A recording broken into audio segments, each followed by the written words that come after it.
Good morning. It's now 5 o'clock, and I'm Joan Jones with your top stories. We have some fog this morning and the possibility of more showers today. Stick around. Stefano's forecast is coming along in just a moment. Metro Police releasing the body cam video of a shooting yesterday that had been after they had been pursuing a suspect in an attempted murder when that suspect pulled a gun and began firing on the officers. Stop! Shots fired. I think I got hit in the leg. Something hit me in the leg. Yeah, that officer Clayton Lewis was treated and released from the hospital. The suspect is Tadarius Hunt. He was killed.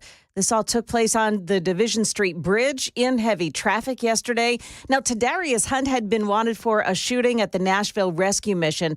An employee there was shot nearly a dozen times as he left for work on Sunday. That victim, 44-year-old Cedric Wilson, is said to be recovering in the hospital.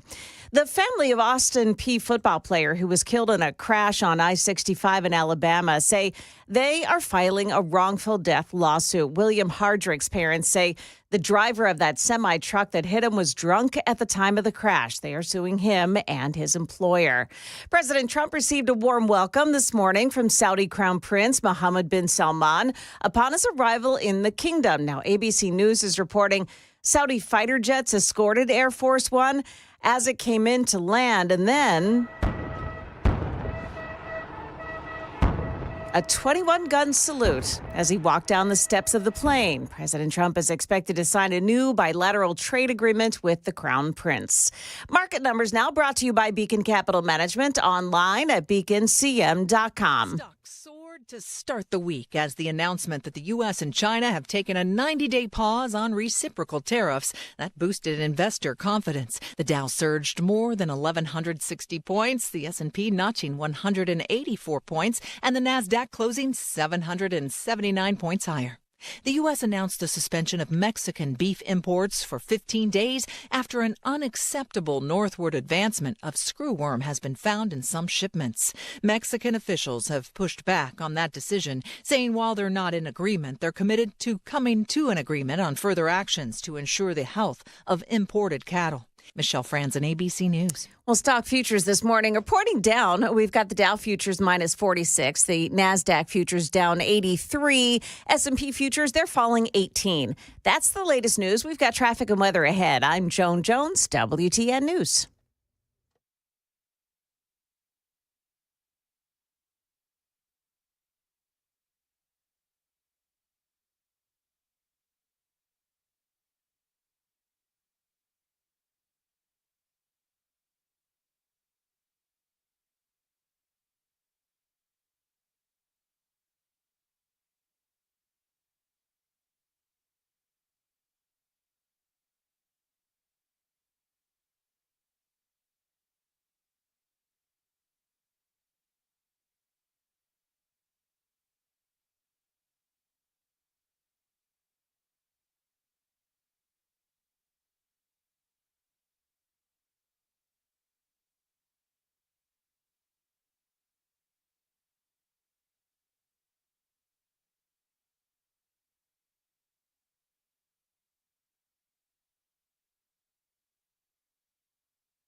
A crash to start us out this morning, 24 the eastbound side in Pleasant View at the McMahon Hollow Road overpass. That crash is leaving one left lane blocked off.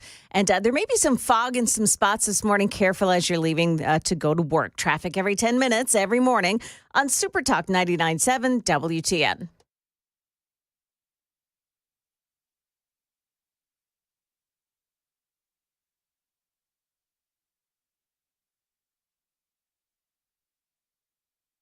Information fueled. Opinion driven. This is Nashville's Morning News with Dan Mandis. And so, my fellow Americans, We talk news. 5:06, Nashville's Morning News on Super Talk 99.7 WTN. Good morning to your friends. Hope you are doing well. Welcome on into your Tuesday, May 13th. And there is a lot going on. Appreciate you joining us here on Super Talk 99.7. And we do want to talk about Donald Trump in Saudi Arabia. The president wants to make it rain, it would appear. Have you noticed that there's a lot of hand-wringing? I've got a lot to get to today. Have you noticed there's a lot of hand-wringing going on about, oh, my gosh, Donald Trump is going to Saudi Arabia. It's one of his first, I think it is his actual first visit abroad, is it not? To the Middle East here in his second term in office. He actually went to Rome for the funeral of the Pope. He did do that. Not an official, yeah. Right. But he's looking for deals. And so I think part of what the president is doing is he's forgetting about diplomacy just for a moment. He wants deals. I think President Trump right now, he is on a roll. You've got some people who are of the chattering class, and they're saying, oh, gosh, diplomacy is dead because Trump, he's not going to see a NATO country. He's not going to see, I don't know, Canada, whatever, but they came to see us, so whatever. But he's going to Saudi Arabia. And I don't see anything wrong with the president going to Saudi Arabia to make some deals. How much do you want to bet Joan Jones? Because he's going to Saudi Arabia, Qatar, United Arab Emirates. Do you think he's going there with maybe a slideshow or some sort of a presentation on how he wants to turn Gaza into a resort? Do you think that'll come up? I don't think so. You don't? Oh, come on, Joan. No, Really? He's looking for a defense pact. And he's there for military sales. He also wants to get the two sides together. He wants Israel and Saudi Arabia to hug it out and be done with this so that they can move on. It was just this kind of a trip, Joan. Yeah. In administration number one, where he came back with a $110 billion arms deal. Yeah. So I think, again, the Trump administration and President Trump, I think he feels like he is on a roll because he got that deal with China, the 90-day pause on the tariffs and all of that. We covered that extensively yesterday. But he's got that. He has negotiated for the release of that hostage from Hamas. He helped to negotiate the peace deal between Pakistan and India. The man is indeed on a roll. And so I think that he doesn't want to go see a NATO country. He wants to go see Saudi Arabia and make a deal for America. There's a lot, by the way, going on here at home. We all know. I'm trying to get in touch with Congressman Tim Burchett. I want him to join us. Of course, you have people on the left screaming. Have you noticed they're always screaming about something? Like, it's trying to play whack-a-mole with these people on the left, where it's like, okay, what are you screaming about now? Like, what is the problem today? Well, today, they're accusing the Republicans of wanting to gut Medicare. So this is, of course, something that they talk about all of the time. Every time there is a continuing resolution, every time there is budget negotiations, they're always screaming about the oligarchy and trying to cut Medicare, Medicaid, Social Security, and the rest of that nonsense. So that is where we will start today as the president is in Saudi Arabia, again, looking for deals. And I will respectfully disagree with Joan. I think it's going to be a side conversation about President Trump wanting to turn Gaza into a resort. Okay. You think he'll show him that video? That's my story, and I'm sticking to it. I guarantee you Trump's got the video on, like, his phone, and he's just going to break it out and start handing his phone to all of the other foreign leaders. I think that'd be very funny indeed. By the way, Jamal Khashoggi, people are bringing that up as well. It's like, how many times do we have to have this same stupid argument about Jamal Khashoggi? He was the Washington Post. I don't know if he was a journalist or a columnist. He was Was he a reporter? Journalist. Yeah, you could call him a journalist. All right. And he was, of course, they say, murdered by the Saudi family. So whatever. I mean, Trump was, we had this conversation back in 2018 when Trump said, listen, when you run in these circles, and we could go down the whole road of the Muslim Brotherhood and all that other kind of stuff. But Trump said, I'm not going to let that derail this big deal that he had back in 2018 with a $110 billion arms deal. Joe Biden never really embraced Saudi Arabia, and he kept them sort of at arm's length. Trump is nowhere near that mindset or that mentality. He wants deals, and he wants deals ultimately for the American people. So that is what the president is doing in Saudi Arabia. We'll continue to cover that trip, and I think this is going to be a very big deal because the president will come back with some good deals for America and ultimately to make lives for the American people better. Now, Congressman John Rose appeared on Matt Murphy's show yesterday, and Matt asked him first question.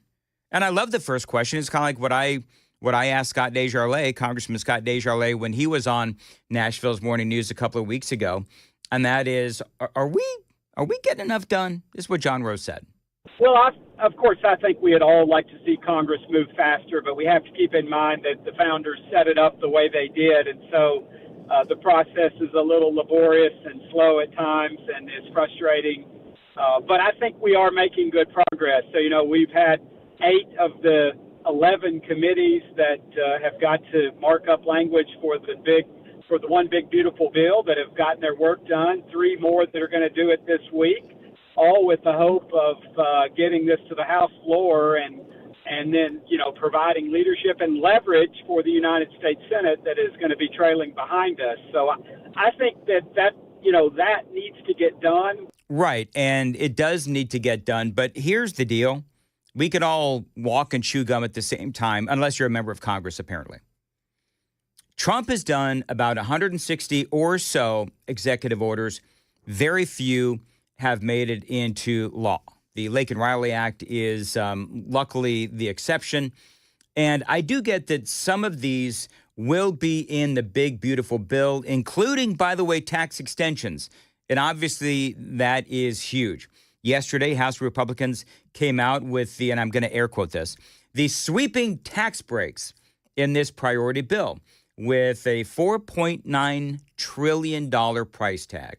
Some say there are cuts to Medicaid, cuts to food stamps, and energy programs used by millions of Americans. In other words, what Trump is doing and what the Republicans in the House are doing is they are targeting Green New Deal type stuff.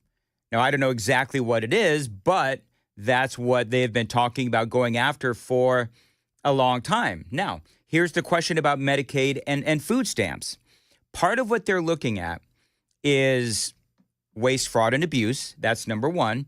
And number two, they're also looking for work and eligibility requirements. Now, that's not a bad thing unless you're a Democrat, because if you are like me, the world falls under a couple of different categories as far as people here in America on these kinds of programs. Okay, so you're on food stamps, let's just say, or you're on any kind of a government benefit. Could you get your ass out there and work? It's a question, and I think it's a valid question. And this is something that the American people who slave day after day after day, yet we see all of these other people taking advantage of the system. And you see these folks that sit around watching The View all day and whatever else, and Dr. Phil and whatever else is on TV, and they could be working. They could be working at Target. They could be working at McDonald's. I heard on the news broadcast on the way in, McDonald's is about ready to hire 375,000 people. And so it seems to me, if you are a Republican, if you are a conservative,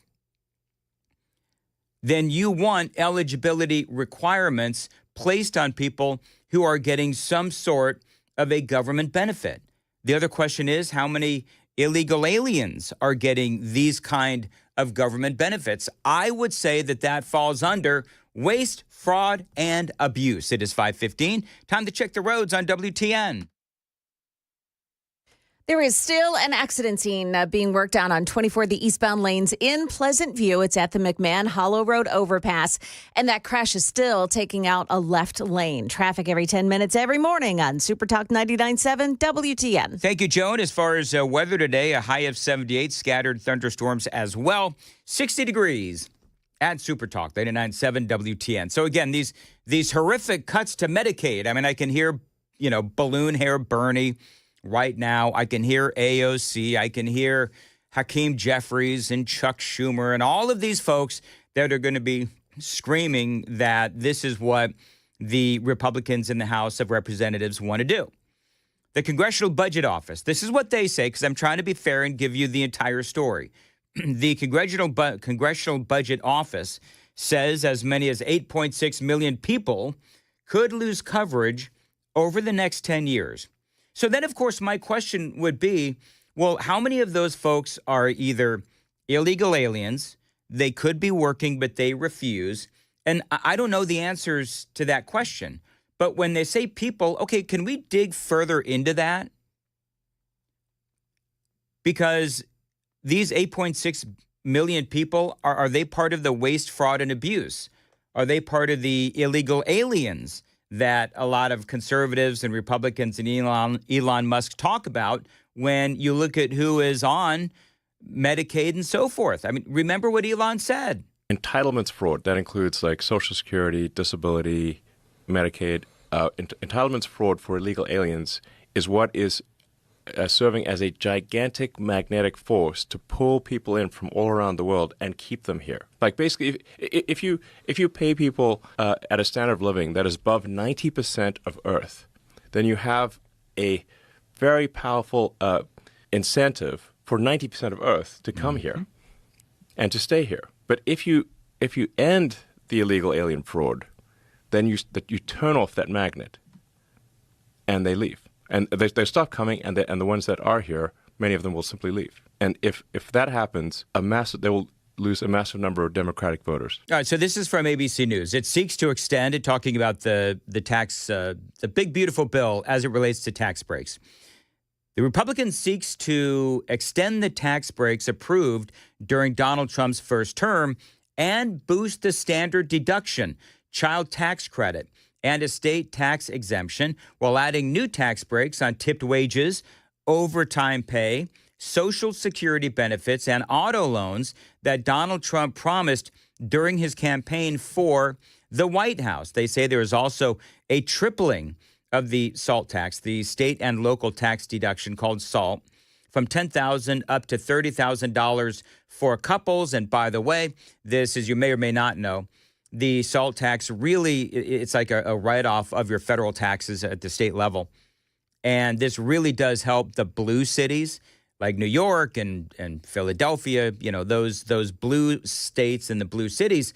And they're already out there saying that it's not enough. Private universities would also be hit with a hefty new tax on their endowment, as much as 21%, as the Trump administration goes after the Ivy League and other campuses. Of course, we all know that battle over anti-Semitism, places like Harvard, Columbia University, and so forth. They also talk about this.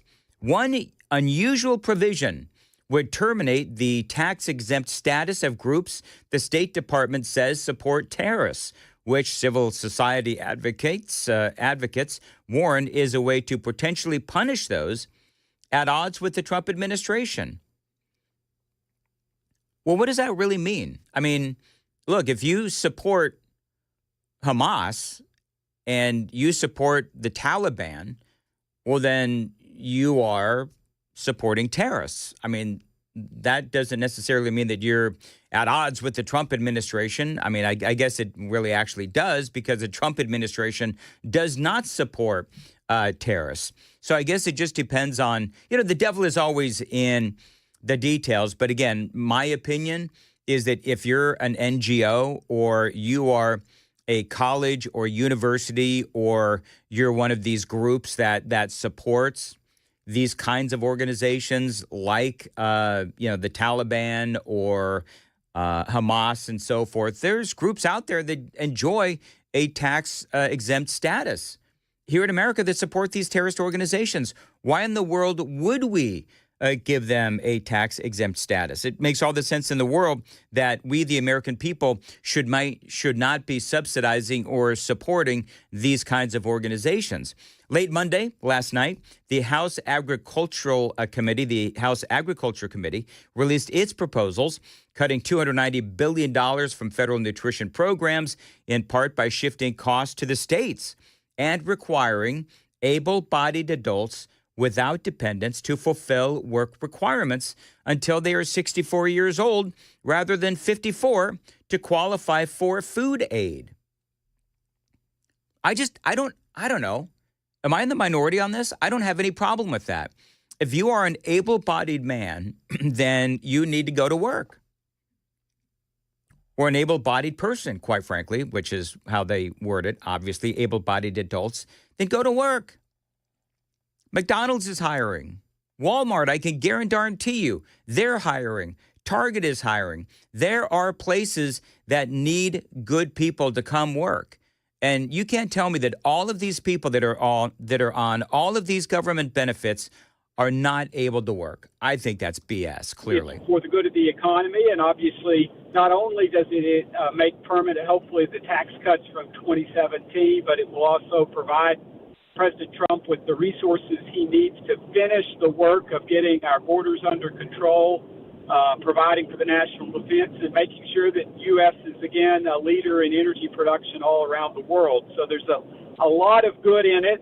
On top of all that, obviously, we hope that it's going to include a tax cut or a tax elimination on tips and overtime pay and Social Security benefits. So a lot of good to be done here that's going to really supercharge the American economy. And I think we're going to get it done in the House, and maybe we get it done. I'm hoping we get it done before Memorial Day. Yeah, and again, that is Congressman John Rose. Of course, you know that he is also running for Senate. By the way, Josh Hawley has now come out with a op-ed piece warning his colleagues in the House and also in the Senate, of course, against Medicaid cuts. So this is going to be a big debate within the Republican Party.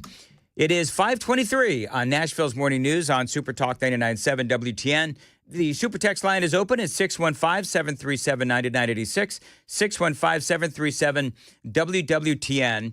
It was a last minute, just so you know, Joan Jones, it was like Omaha, where we were trying to figure out a good poll question, and it was a last minute kind of a thing. And if you want to see a lot of fun, watch the opening moments of the program as I was actually turning on the camera and all this stuff behind me because I failed to turn everything on this morning. But KGB, what is our official poll question? I have already forgotten. Professional as always. It's going to be that kind of a day. It's, do you believe Republicans are truly cutting Medicare as the news is reporting? And 90% say no. See, that's what I'm saying. It's like they're going to cut waste, fraud, and abuse. But I think for the Democrats and the media, you can only cry wolf so many times before people either they don't believe them or they don't care. And I'm kind of like right there. If that's all the Republicans are doing is they're trying to cut waste, fraud, and abuse, illegal aliens, number one.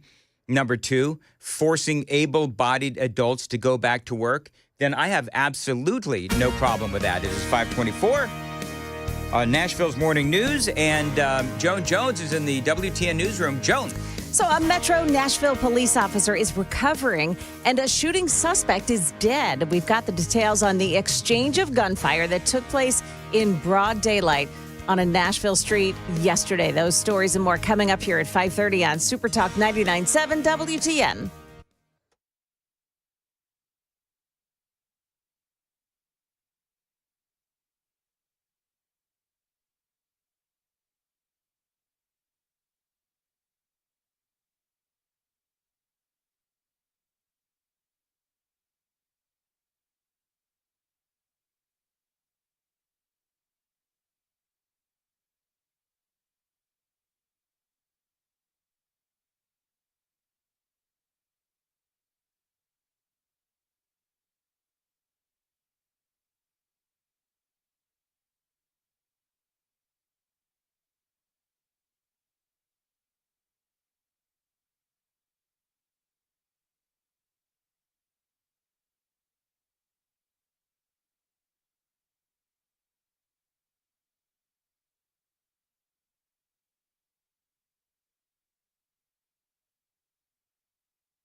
.529 Nashville's Morning News on Super Talk 99.7 WTN. All right, so a lot of people commenting on the one big, beautiful bill. One guy was asking about, let's see here, the elephant in the room. What about raising the debt ceiling? I am very much against raising the debt ceiling. And I think I've said that ad nauseum now. I think it's despicable because you and I can't raise our debt ceiling, but it seems like Washington, D.C. and Donald Trump is, in this category as well. He wants to see the debt ceiling raised. I understand that the president needs some wiggle room.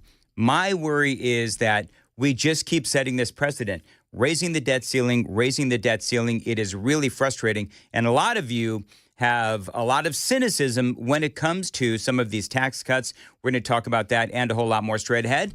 It is 5:30 on Nashville's Morning News on Super Talk 99.7 WTN.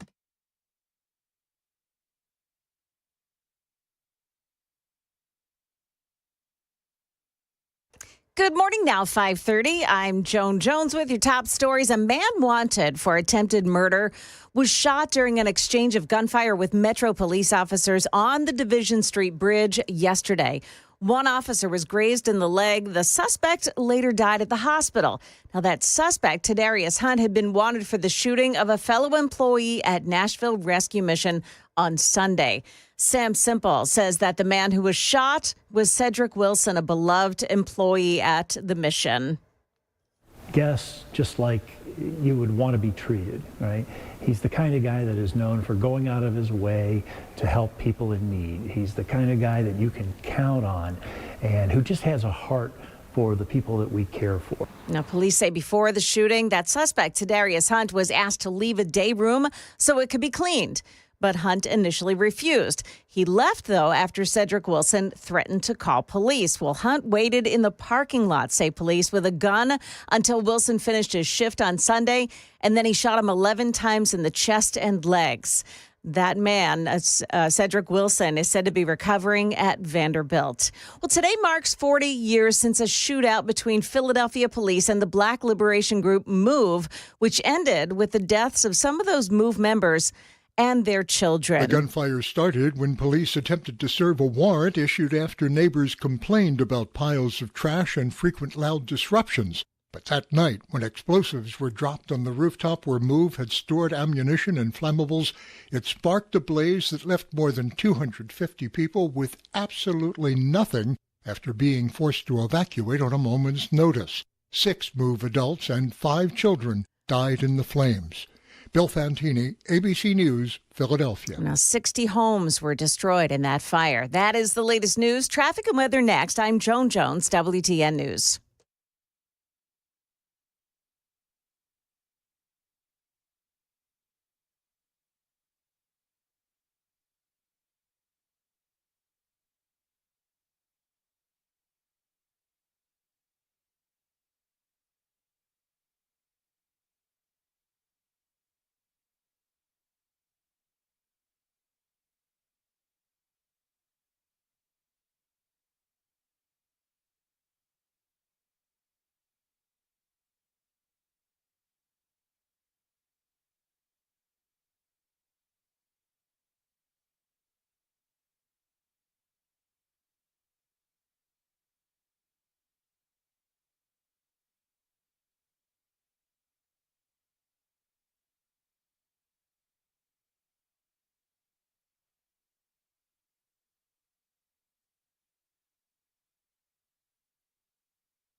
An accident in Pleasant View on 24, the eastbound side at McMahon Hollow Road overpass.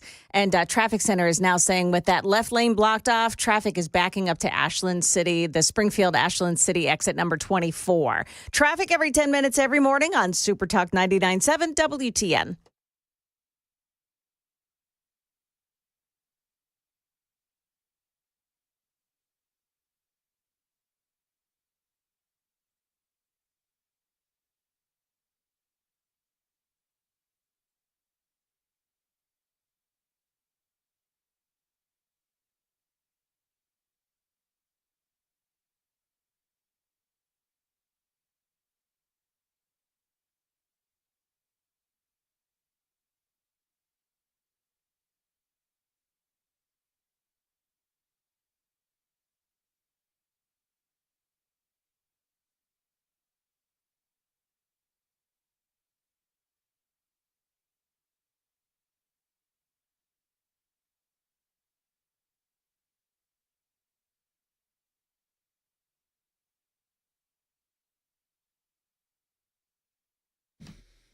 .536, Nashville's Morning News on Super Talk 99.7 WTN. Welcome on in along with KGB, Jeff Malinoff, and Joan Jones.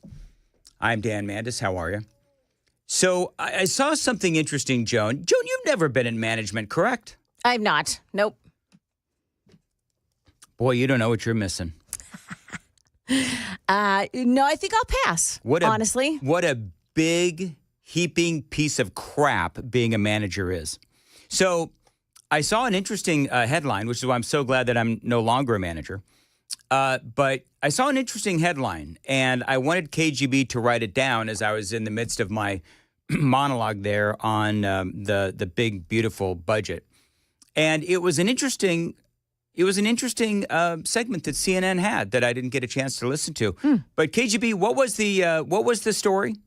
The conscious unbossing. So this term is describing the trend of individuals, particularly Gen Z, consciously choosing to avoid traditional management roles in favor of other career paths and leadership approaches. This involves a conscious decision to prioritize personal values, work-life balance, and a skill development over the traditional path of climbing the corporate ladder. So basically, Gen Z is deciding that they don't want to be managers. Yeah. And they don't want to come to work. I mean, honestly. Yeah, you know what? Well, how old is the Gen Zers, KGB? Remind us all. The Gen Zers were born in what years? I think it was 97 to 2012, but I'm double checking. Yes, it is 97 to 2012. 97 to 2012. So those people are in their mid to late 20s. Yes. Right? All right. So, I mean, the oldest would be the youngest would be probably 13, 14, roughly. So I think part of what's going on, there's a number of things that are going on. Joan, you're absolutely right, is that you got people that are of the younger gen. Do you know that there's younger generation people who don't even want a car?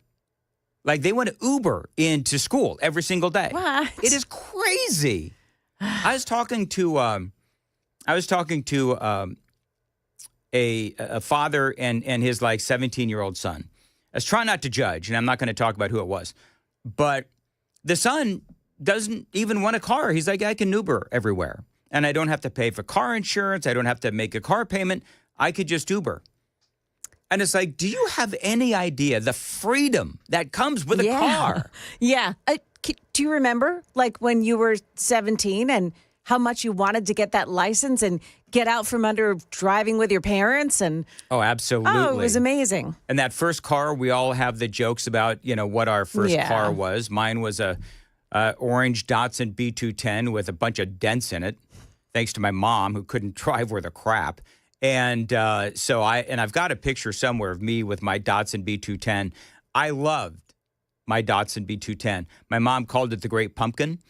And it was, and I remember that car, and I loved that car. And then I, of course, had a whole bunch of other cars. But anyway, so I think this is part of this. I don't know. Is it fair to say this is sort of a postponing of adulthood for some of these younger generation, Gen Z, whether we are talking about wanting to get a car, wanting to be in management, wanting to go to work? Yeah. Because I think that there's a lot of present company accepted KGB, because I know you're not in this group, but I mean, there's a lot of these younger adults who they don't want all that responsibility. It's that work-life balance, and I totally get that, a work-life balance. But at some point, you have to focus on work and being able to make a living, house, support a family, or they don't. Because a lot of the younger generation folks are not even wanting to get married or have kids. Well, 8 to 5 and not working weekends, that's a good work-life balance, and people just don't understand that, unfortunately. And with good PTO, that is actually a healthy work-life balance that people, again, don't wrap their head around. Pay time off. Well, and I think there's also there's a lot of younger generation who saw their parents get screwed by companies. I think that also might be part of it. But they still have to ultimately become adults. Now, whether or not you want to become a manager, can I tell you the most thankless job in the world is being a manager? I will mark my words. I will never, ever become a manager ever again. I did it for 30 years, and I will never do it again. Because you're managing in radio, and that's a whole different beast. You know what? I could go. If I went to go work at Starbucks, I would stick with being a barista. I don't want to be in charge of people. Yeah. No offense to the people I've been in charge of over the last 30 years, but what a pain in the butt. And it is absolutely thankless. So, no, I can't bash Gen Z for not wanting to be managers. And I'm the happiest I have ever been with my job. Because I'm not getting the calls at 12 o'clock or 12:15 or 12:20 or whatever, and this person didn't show up and that person didn't show up and this person is pissed off and that person's pissed off and these two people don't want to work together. I mean, good Lord, it is never ending. And you're right, Joe, and the radio has its own challenges. Quirks. And the quirks are the people. Egos. Oh, yeah, there's a lot of that. Moving right along. Yeah. But the bottom line is that I can't criticize Gen Z for not wanting to be managers. Do you know what I've always said? Do you agree with this or not? This would be a good poll question. I believe, despite my many faults, I actually was a good manager for many, many, many years. I was a very good manager. But if I do say so myself. I was just thinking that. But the people that really want to be managers, I've always felt like those are the people that shouldn't be managers. Does that make sense, Joan? It does. Now, I may be wrong on that. Let me go to the super text line because people were really being mean to me earlier. But I think that for people that want to be managers, I worry because if you want to be in charge of people, I just wonder if you're going to be a little too strict. I never wanted to be a manager. It kept happening. I got that first job, and then I got offered the program director job, and early on, and I had to take it because, frankly, that was the only way that they were going to hire me. It's like, well, we need this, and can you do that? And I'm like, well, I'm out of a job, so okay. And everything just kept, I just kept succeeding in that role, and so then I came here and did it for 10 years. But I don't know. Is that a fair statement or not? If you want to be a manager, then you probably shouldn't be, because I think the best managers are the ones that don't really want to be. Am I wrong on that? I think there's probably a nugget of truth to that. Yeah. A nugget of truth. You know what, Joan? This morning, I'll take a nugget. Hey, you want to play some fun with audio? Yeah. Okay, let's play some fun with audio. This is, and in case you don't know what fun with audio is, this is where we react to audio that we have not yet heard.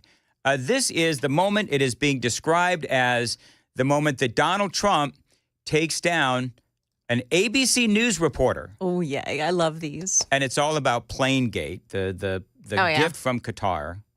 Mr. President, what do you say to people who view that luxury jet as a personal gift to you? Why not leave it behind? You're ABC fake news, right? Why it's not? Only ABC. Well, a few of you would. Let me tell you, you should be embarrassed asking that question. They're giving us a free jet. I could say, no, no, no, don't give us, I want to pay you $1 billion or 400 million or whatever it is. Or I could say, thank you very much. You know, there was an old golfer named Sam Snead. Did you ever hear him? He won 82 tournaments. He was a great golfer. And he had a motto: when they give you a putt, you say, thank you very much. You pick up your ball and you walk to the next hole. A lot of people are stupid. They say, no, no, I insist on putting it. And then they putt it and they miss it. And their partner gets angry at them. You know what? Remember that, Sam Snead. When they give you a putt, you pick it up and you walk to the next hole and you say, thank you very much. Respectfully, sir, as a businessman, some people... So then he goes on and he is signing whatever executive order this was yesterday, because there was a flurry of activity yesterday. But he's talking about the free plane from Qatar. And a lot of people are saying, Red Eye Guy said this overnight, and some other folks are saying as well, that Qatar supports Hamas, therefore we should not accept the plane from Qatar. All right, so that is one of the arguments against. I'm not passionate about this either way. I'm just going to tell you, there's so many things going on that if this is what the folks on the left are going to get their hair on fire over, well, then knock yourselves out. Here's more. You may look at this and say, have you ever been given a gift worth millions of dollars and then not received anything? It's not a gift to me. It's a gift to the Department of Defense. And you should know better, because you've been embarrassed enough, and so has your network. Your network is a disaster. ABC is a disaster. So there you go. Confirmed. Fact check true. Yeah. Yeah.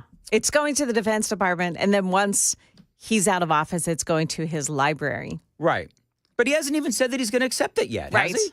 I don't think so. No, he hasn't. I don't see anywhere that he has decided to accept it. I think what he's doing is he's taking in he's taking in opinions from people that he trusts. And let me see here. This is another audio, but I don't think this is the same audio bite. I think this is a different reporter. Hold on. Has Qatar asked for anything in exchange for that $400 million luxury jumbo jet? And how can the American people be so sure that they will not in the future? Well, you know what the thing is? Okay, so she's asking about whether or not Qatar is at quid pro quo. You know what I mean? So do you feel like you're going to owe Qatar something if you accept this plane? I don't think, this is me 2 cents. Now, of course, I am a Trump supporter, but I don't think Trump is one to say, well, they gave us the airplane, so we're going to give them whatever it might be. Maybe I'm just looking through, Trump rose-colored glasses, but you folks know that I am certainly one to criticize Donald Trump when I don't support something that he's doing. I've proven that many times. I don't know. Joan, is my give a crap busted on this? Is it justified? Is it warranted? This is a story that I'm not even really connecting with, but what do you think? I'm not connecting with it either. I don't understand what the hubbub is all about. I get it that there may be problems with security. Yes. I just think that our guys are smart enough to understand how to get around that. Well, and here's the thing. The Defense Department has been working, you and I talked about this yesterday. Defense Department has been trying to get, they contracted out to Boeing, I guess, and they've been trying to get the new Air Force One built for years.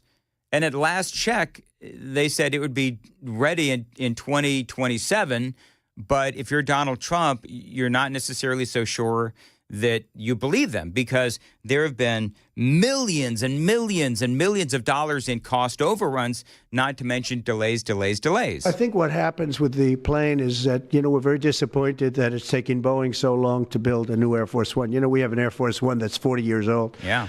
And if you take a look at that compared to the new plane of the equivalent, stature at the time, it's not even the same ballgame. You look at some of the Arab countries and the planes they have parked alongside of the United States of America plane, it's like from a different planet. And it's close to 40 years old, might be more than 40 years old now. And we, when I first came in, I signed an order to get it built. I took it over from the Obama administration. They had originally agreed. I got the price down much lower. And then when the election didn't exactly work out the way that it should have, a lot of work was not done on the plane because. Yeah, and so bottom line is that what I said, which is there have just been cost overruns after cost overruns. So what was our KGB? Do you remember we did that poll yesterday about the airplane from Qatar, and I think the question was, should the president accept this free airplane from Qatar? Wasn't that like a 50-50? I mean, it was really... It ended at 59% to no. 59% to no.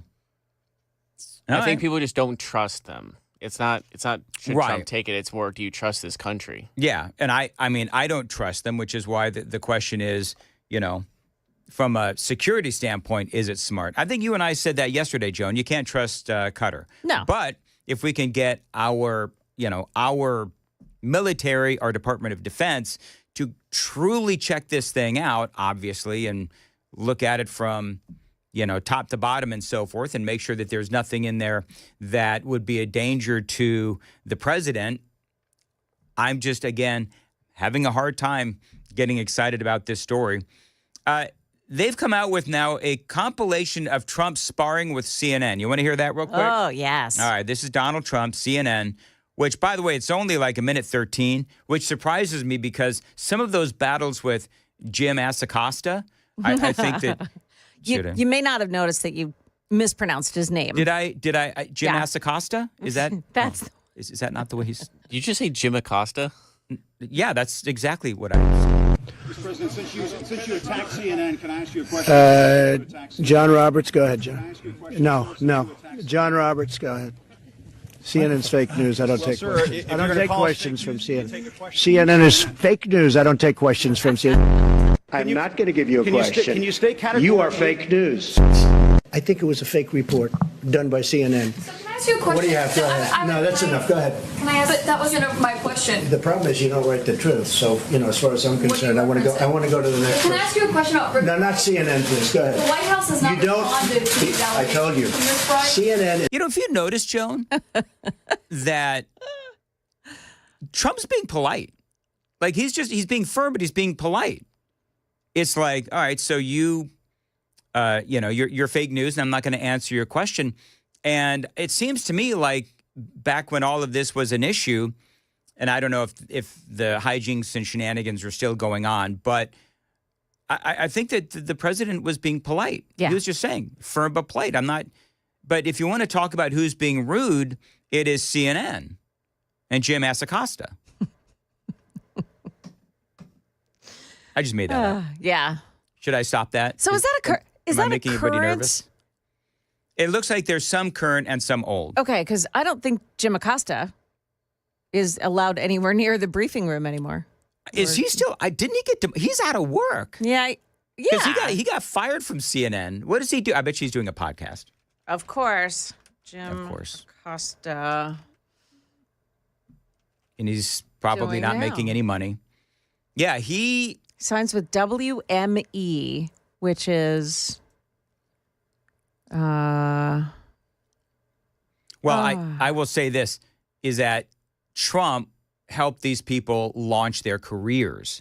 And then, for Acosta, he was in he got into the big boy anchor chair and then over there on CNN, and they didn't like him. And his ratings actually were not very good. So yeah, he left in January, and he's been doing independent journalism on Substack. So he's KGB's laughing. Sorry, everyone can be on Substack. Yeah. That's not your job. That's a hobby. Am I supposed to be on Substack? Because he's got 300,000 subscribers.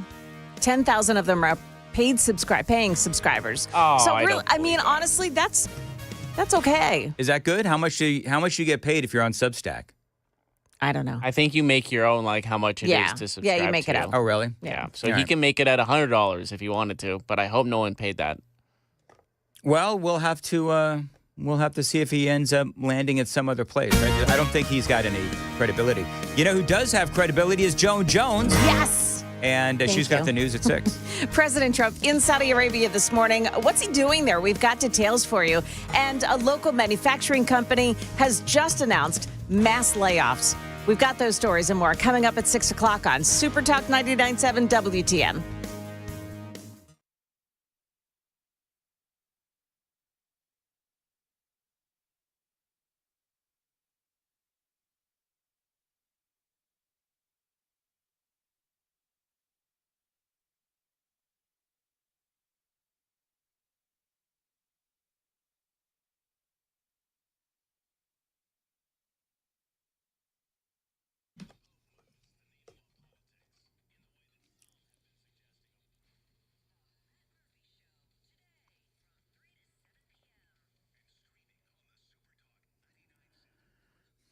Hey, if you need a roofer, I've got a great company for you, North Point Roofing Systems. Now, what I love about these folks is that they're not some fly-by-night, here today, gone tomorrow roofer. No, this is a great company with actual offices in Brentwood, Tennessee, and serving all of Middle Tennessee. Now, they have the distinction of being a GAF Master Elite Roofer. Now, what does that mean? Well, GAF is the largest shingle manufacturer in the country. And North Point Roofing Systems, they are specially trained as the best roofers in the country. And only the top 1% of roofers have this added training. North Point Roofing Systems, they do have that training. They also have an automatic 5-year warranty on workmanship, and they do offer 10 and 25-year warranties as well. Now, one thing that I really love, because I love technology, is that they offer free drone inspections. You don't have some random guy walking around on your roof. No, they actually use drones. Not only is it safer, but it's also a more honest way to do inspections. Now, we have seen cases where inspectors, and I'm air quoting, where inspectors will fabricate damage or lie about damage to get a job. With North Point Roofing Systems, their drones simply don't lie, and neither do they. Tell them Dan Mandis told you to reach out. Find them online. It is northpointroofingsystems.com, northpointroofingsystems.com.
Good morning. It is now 6 o'clock, and I'm Joan Jones with your top stories. President Trump is in Saudi Arabia this morning. He's kicking off the first major foreign trip of his second term. ABC's Jordana Miller reports from Jerusalem. The president will be talking with Saudi Arabia about a defense pact and about military sales to Saudi Arabia and a normalization deal between Israel and Saudi Arabia. Saudi Arabia is considered the big get, the country that would change the equation for Israel in the Middle East if it were to sign a normalization deal. Now, the president is also making a stop in Qatar and the United Arab Emirates. Closer to home, Nissan has just announced plans to cut some 20,000 U.S. jobs, make that 20,000 jobs. This is worldwide over the next 2 years. They'll total about 15% of its workforce. Sales of Nissan vehicles have fallen in China, and that company has recorded losses in its latest quarter. Nissan plans to reduce its auto plants from 17 to 10, but it's not saying which plants will remain in operation. A vigil to be held tonight in Lawrence County at the Lawrence County High School after a 10-year-old, was killed and 2 others were seriously injured in a head-on crash on Highway 43. This happened on Sunday. The injured are a 17-year-old and a 20-year-old. Both are in critical condition at Vanderbilt University Medical Center. That vigil begins at 7 o'clock tonight. Market numbers now brought to you by Beacon Capital Management, online at beaconcm.com. Investors staged a massive rally Monday after the U.S. and China agreed to pause their respective tariffs for the next 90 days. The Dow Jones soared 1,160 points to close at 42,410. The S&P added 3.25%, the Nasdaq 4.33%. The S&P 500 is getting a new component. Cryptocurrency exchange Coinbase will be added to the benchmark index on May 19th, replacing Discover Financial Services, which is being acquired by Capital One. New vehicle price hikes are accelerating, a 2.5% increase from March to April, spurred by threats of tariffs on imports. Kelley Blue Book says that's more than double the typical price increase of the past couple of years. And McDonald's is going on a summer hiring spree. The fast food chain plans to add about 375,000 workers, the biggest recruitment push since 2020, when McDonald's was reopening restaurants closed during the pandemic. Jim Ryan, ABC News. Well, stock futures are pointing down this morning. We've got Dow futures down 137, NASDAQ futures falling 45, S&P futures, they're down 13. That's the latest news. Traffic and weather next. I'm Joan Jones, WTN News.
There is a crash in Nashville. This is on Harding Place at Tampa Drive. Maybe not causing much of a delay this morning, not seeing much of a delay. 40 otherwise looks fine. 24 is fine. And 65, no problem so far this morning. Traffic every 10 minutes every morning on Super Talk 99.7 WTN.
.607 Nashville's Morning News on Super Talk 99.7 WTN. Really quickly, Joan. Yes.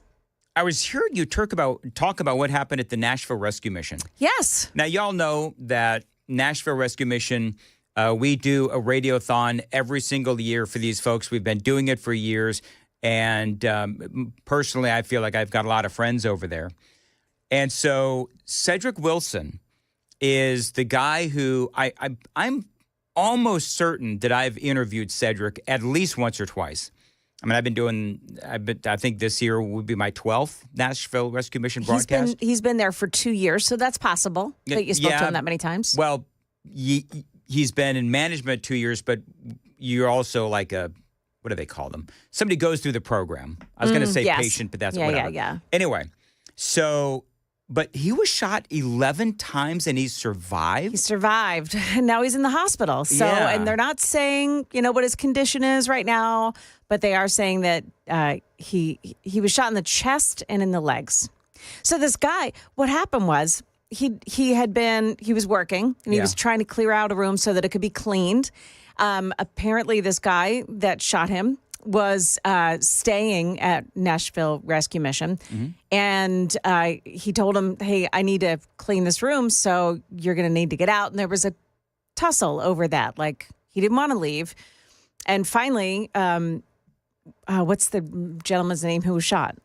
Cedric Wilson. Cedric Wilson. Cedric Wilson said, look, if you don't leave, I'm going to call police. Like, you got to get out. So he left. He went and got a gun and waited for him in the parking lot and shot him as he was leaving work. Horrifying. It is course. horrifying. This is interesting. The guy's name was Tadarius Hunt. Do I have Correct. that name Yep. right? Mm-hmm. The suspect. Before the shooting, Tadarius Hunt reportedly became combative, began making threats, prompting them to call Metro Nashville Police. Officials say that Hunt was located in the parking lot and searched by officers. Right. They did not find any weapons in his possession, but then moments later, Cedric was shot multiple times. So was he hiding the gun? Was Hunt hiding the gun? Or did Metro Nashville just completely miss the fact that he had a gun on him? Well, there's also that consideration of if Tadarius Hunt was staying at Nashville Rescue Mission, I'm sure they checked for guns. Yeah. And he didn't have a gun on him then either. So he was maybe hiding a gun outside of Nashville Rescue Mission? Maybe dude had a car and he had the gun in the car. I don't know. I don't know. But that is scary with Cedric Wilson. So prayers go out to Cedric and his family as well. And we'll keep you updated. I mean, again, shot 11 times. They're calling it a miracle Yes. that he survived. And This shooting that took place here in the Gulch, as a matter of fact, happened on Division Street Bridge in broad daylight, traffic on either side of them. You know, police see this guy, Tadarius Hunt, and they try to stop him. He's running. He's acting like he's jogging, you know. Yeah. And they see him and they say, hey, stop. And he just pulls out a gun, all these cars around, and shoots at police. Mm. I mean, they're lucky nothing else happened. Right. And Hunt is dead, right? He's dead. Okay. Yeah. I mean, it's so brazen. It's so brazen. All of it is just so brazen. Yep. People like Tadarius Hunt, I mean, you're right, brazen, and also they don't care who they hurt. They don't care who they might kill. They just don't care. They're just willing to, fire at whoever, whenever, whatever, and who cares what the consequences are. So when you hear somebody like Tadarius Hunt, hard to feel sorry for him after getting shot dead by police. So 2205 on the text line says, News Channel 5 says he was just jogging. He wasn't doing anything. Are you kidding me? That's what they say. I'm going to look down. Hold on. We got to find out, because if that's how News Channel 5 is reporting this, I hope that's not true. I hope that's not true. Can you go to News Channel 5? I'm there now trying to find that story. Let's see if you can. KGB, help us out. See if you can do it too. Because I can't imagine the Channel 5 would actually simply report, oh, yeah, this dude was, jogging down the street and Metro Nashville police. No, he said he was wanted for murder. Okay, good. Okay, video shows that Hunt was jogging on the sidewalk when an officer spotted him and asked him to stop. And Hunt continued moving until he encountered Lewis on the other side of the bridge. You better stop, Lewis said. And that's when the video shows Hunt shows a gun and starts shooting at the officer. Okay, so Channel 5 was good. Yeah. They had it. But they do start with he's wanted for attempted murder. They start off he's not innocent in this at this start. Yeah.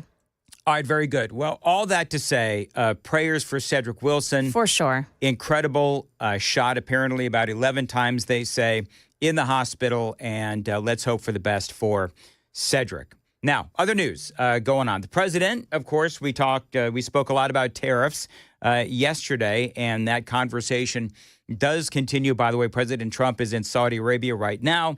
We'll keep you updated on that part of the president's schedule as well throughout the morning here on Nashville's Morning News. So let's talk about the tariffs real quick, because I think that this is going to be an ongoing conversation.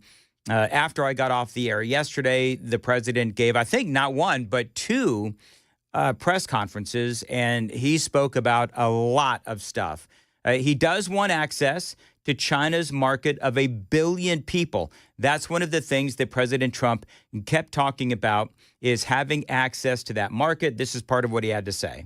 But the biggest thing to me is the opening up. I think it would be fantastic for our businesses if we could go in and compete with China. It would be a lot of jobs for China. It would be, I think, at a time when they can frankly use the jobs. And that's what we're talking about. So that's a very, very important element to add. So think about this. America has, 345 million people, something like that. China has 1.4 billion. So we need better access to their country and their market. That is what Donald Trump wants to do. More exports into China. That would be huge for jobs here. Now, just so you know, and I'm going to get into this a little bit more on the other side of traffic, but China has had all kinds of roadblocks that have impaired our ability to reach those 1.4 billion people. And so we're going to talk about that straight ahead, because that's one of the things that Donald Trump really, really wanted. Tariffs is one thing. Access is quite another. It is 6:15. Time to check the roads on WTN.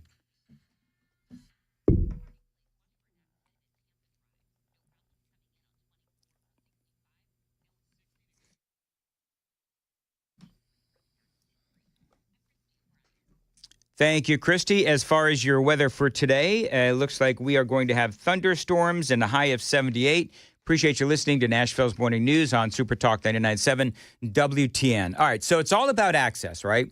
So China has over 1 billion people. We have 346 million. But remember how China was very protective in their economy. They had high tariffs on our products being imported into their country. But beyond that, they restricted access with all kinds of regulations. They forced American companies, and you folks always hear me talking about how they would steal our intellectual property. What China would do, among other things, we all know that they are experts in hacking, but they would force American companies to transfer intellectual property, and then they would literally steal the technology. So if you want access to China, then you've got to give them your technology. And then basically what they would do is they would take that technology, they would use that technology, and they would build whatever it is that you were trying to build and sell it and use it for themselves. They, of course, give their nation and companies in China priorities over American products as well. I mean, I could go on, but Donald Trump actually doesn't want war with China as far as tariffs goes. He basically just wants access. Because if you think about it, we opened up our country to China. They have very few restrictions. And they didn't open their country to us. Never made sense to me. It's not fair. And they've agreed to open China, fully open China. And I think it's going to be fantastic for China. I think it's going to be fantastic for us. And I think it's going to be great for unification and peace. Yeah, the president says that China has agreed. Now, can I just tell you that I'm a Trump supporter. I know that the president has to say certain things, but I don't believe for a second, and I don't know if you do, but China is actually going to agree to stop the fentanyl production that ends up in our country. Now, we'll see if that happens, but that was part of the conversation yesterday, was that China once again, I mean, I could name at least 3 times that China has said, oh, yeah, we'll stop the fentanyl production. We'll do, whatever we can to stop all the fentanyl from coming into America. B and S. Because everybody in this room has lost friends or people that have family members that have died of fentanyl. So there's a big incentive for China to stop, and I take them at their word. They're going to work on that, I think, very hard. And one thing, when they work on something, they get it done. All right, so we'll see. I don't believe that for a second. I think that China will continue to do whatever they can to send fentanyl across our northern and southern borders. Joan, I don't mean to put you on the spot. Have you ever heard of this Temu? Oh, yeah. All right, so apparently there's a lot of stuff from China I never have. And it's not because I have a problem with China. It's just that I rarely, if ever, order anything like that on the internet. But overnight, this was announced. If you use Temu, then this will help you.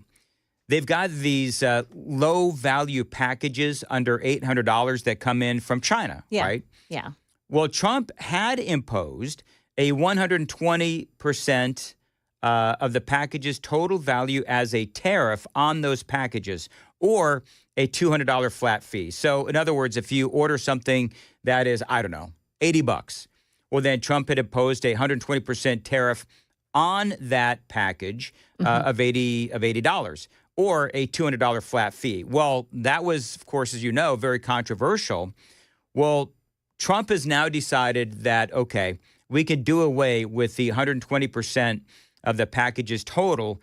That has now been slashed to, if you're a user of Temu, and I know a lot of folks are, 54% with a flat fee of $100. So in other words, and I think that is still higher than what it was, but if you use Temu, now that tariff is going to be a lot lower. It's not 120% of the package's total value. It is now 54% of that package's total value, not a flat fee of $200. It is a flat fee now of $100. And remember, right now, with the pause, we are paying a tariff of 10% for goods sent into China. They are paying 30% for goods coming into America. So it is clearly a win for the Trump administration. We do still have that 25% tariff on cars and steel and aluminum. I feel like these tariffs, they're going to be constantly changing and morphing and constantly changing, and we're going to be adjusting and so forth. So I think that there is still a lot of, clearly, negotiations to be done.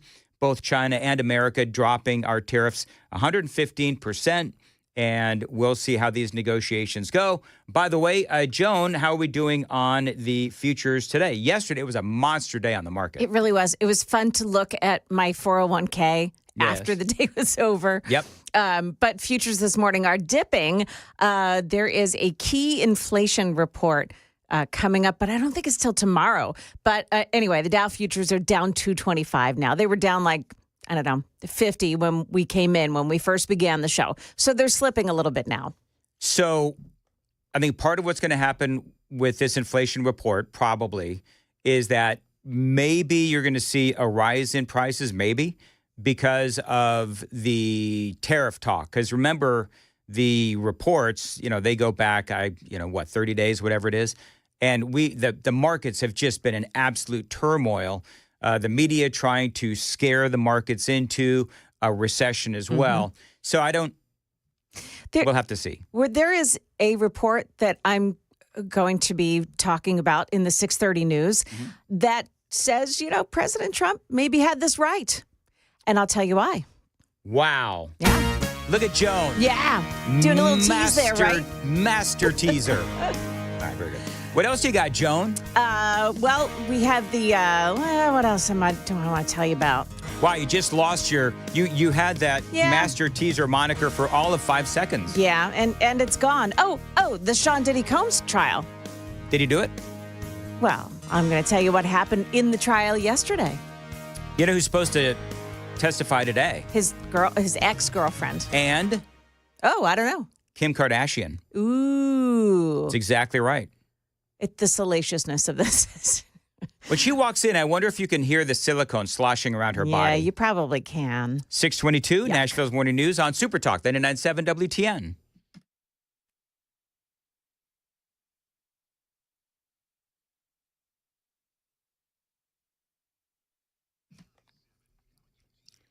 Dan Mandis here from Mark Spain. Real estate, preparing to sell your home can be costly and, yes, time-consuming as well. Skip the hassles of a traditional home sale and sell your home stress-free with a guaranteed offer from Mark Spain Real Estate. You can say goodbye to the stress that comes with showings and open houses and costly home repairs. My friends at Mark Spain Real Estate, they will sell your home fast and, yes, for maximum value. If you're thinking about selling your home, you can receive an all-cash guaranteed offer from Mark Spain Real Estate. Remember those two words, all cash. Now, one of their clients, Tyra, had this to say. Thanks to Mark Spain Real Estate, our home had several cash offers within 24 hours of it being on the market, and we closed in less than a month. With their guidance, Mark Spain, the transaction was more seamless than we had ever hoped. Selling your home is one of the biggest financial decisions you're ever going to make, so who you work with matters. With over 12,500 five-star reviews, trust the top real estate team in America to sell your home for top dollar. Call them, tell them Dan told you to reach out. That number, 855-299-SOLD, 855-299-SOLD. Go to markspain.com to get a guaranteed offer on your home today and start packing.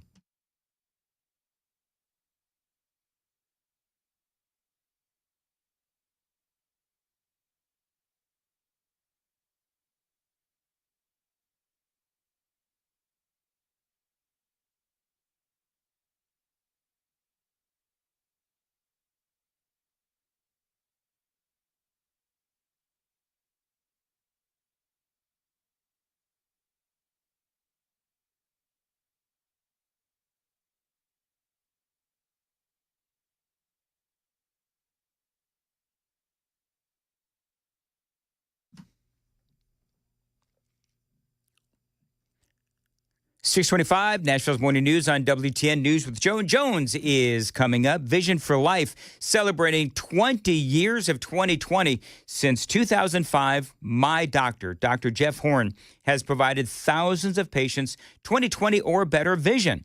Dr. Horn's expertise and dedication have made him a leader in cataract, LASIK, and other vision correction surgeries.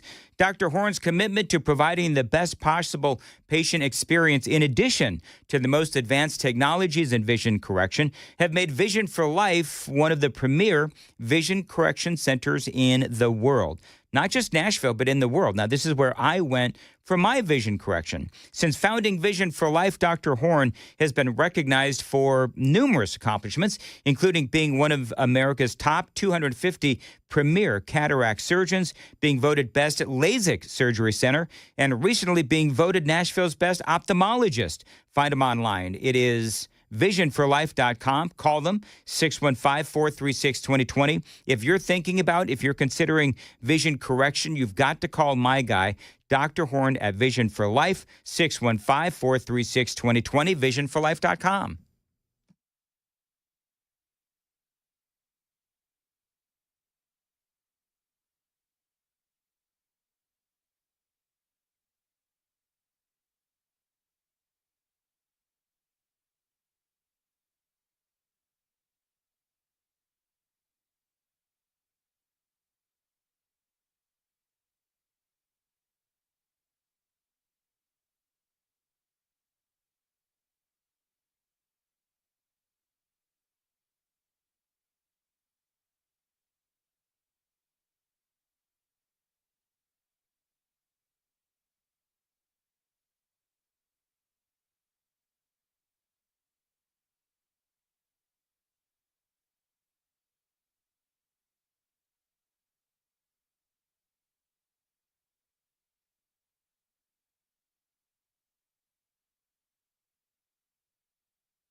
.629, Nashville's Morning News. All right, so I spread some fake news, Joan. Apparently, Figures. Kim Kardashian is not going to be testifying at the Diddy trial. Oh. But I guess she's there's some got her people own that trial. robbed her or something. Yeah, I don't know. Yeah. I was wondering how she was going to do that, but I let you go on. 9296 says, never mind that sloshing sound. If you hear a hissing sound, we might see Kim Kardashian deflate before our eyes. There you go. Kind of like the Wicked Witch. Yes. She's melting. Yes. You know, AI, that would be so funny. If somebody did that with AI, with Kim Kardashian, it just sort of whatever. All right. And by the way, people are saying Temu is junk. I don't know. Oh, yeah. And people are saying, why are you giving Temu publicity? I'm saying they're terrible, people. You know, I think collectively the entire state of Tennessee has woken up on the wrong side of the bed they this woke up in a morning. bad mood. Have you noticed that on the super text line?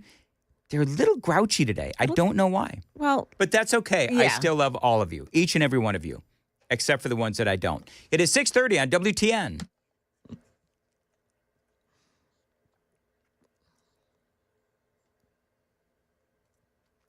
Good morning now, 6:30, and I'm Joan Jones with your top stories. Well, here it is. Receipts from U.S. tariffs hit a record level in April as revenue from President Trump's trade war began to kick in. Now, CNBC reporting this morning that customs duties totaled $16.3 billion for the month of April, and that's 86% more than was collected in March. It is also double the amount from 1 year ago.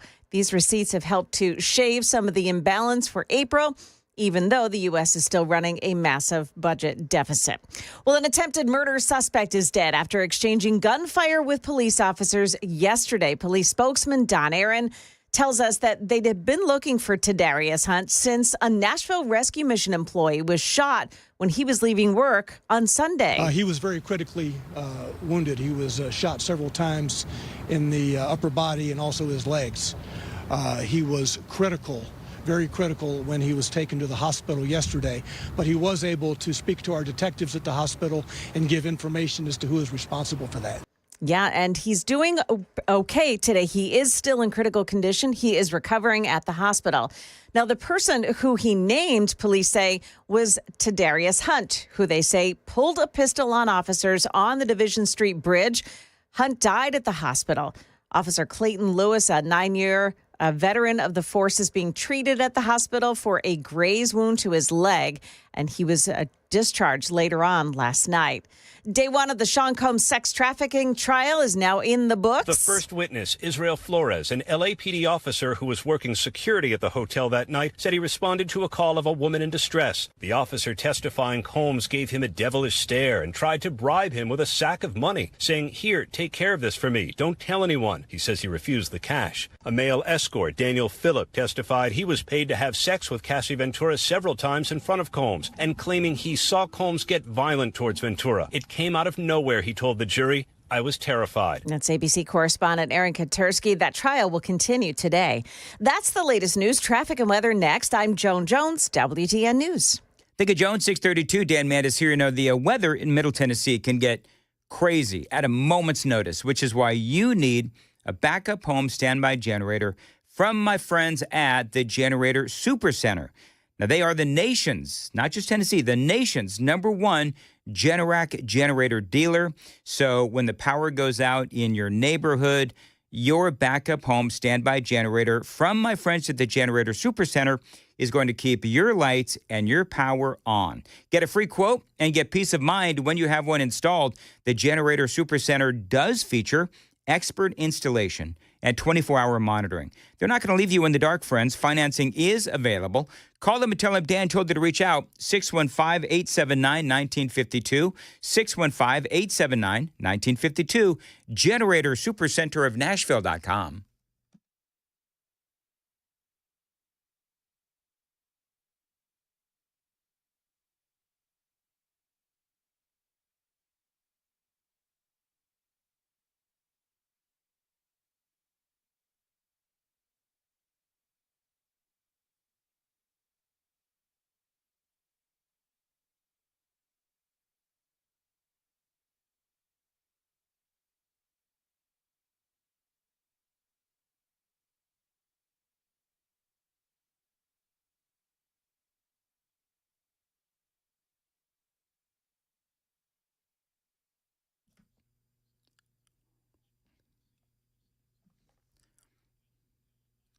How do I depend on Xfinity? Let me count the ways. Listen, I've got a lot riding on my rock-solid internet from Xfinity.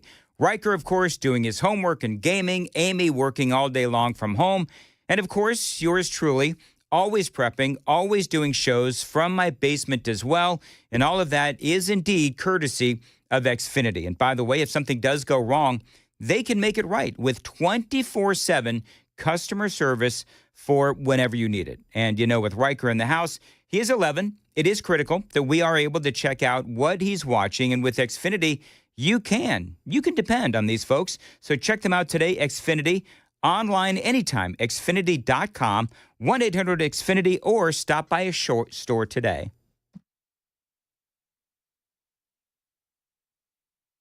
One crash this morning, Harding Place at Tampa Drive, right in Nashville. And that's really the only spot that is backed up this morning, although you do have some delays just now starting on 24 westbound around the Smyrna area and all the way into Nashville. 65 looks okay. 40 is fine. Traffic every 10 minutes every morning on Super Talk 99.7 WTN.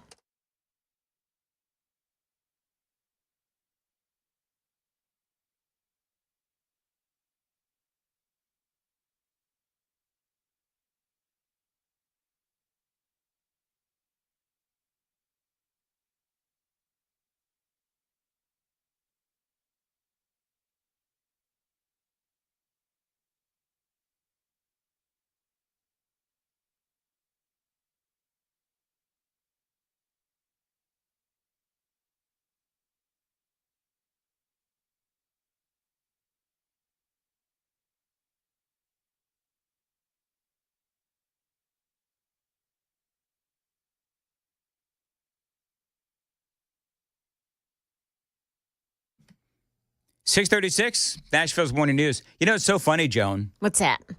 People seem, for whatever reason, I don't know why, but I think one of the reasons why people really like watching the Super Text line, and our numbers are growing daily, thank you very much, the feed, YouTube, Facebook, so forth, is that they like to see, like, the behind-the-scenes inner workings of the talk show. Oh, yeah. Yeah. I don't know if the camera was on during my last commercial. It was almost a perfect read until I hit the word store. And I said, sure. And you'll see me grimace at the end of that commercial because I was so ticked at myself because it was a perfect read until I said, stop by a shore today.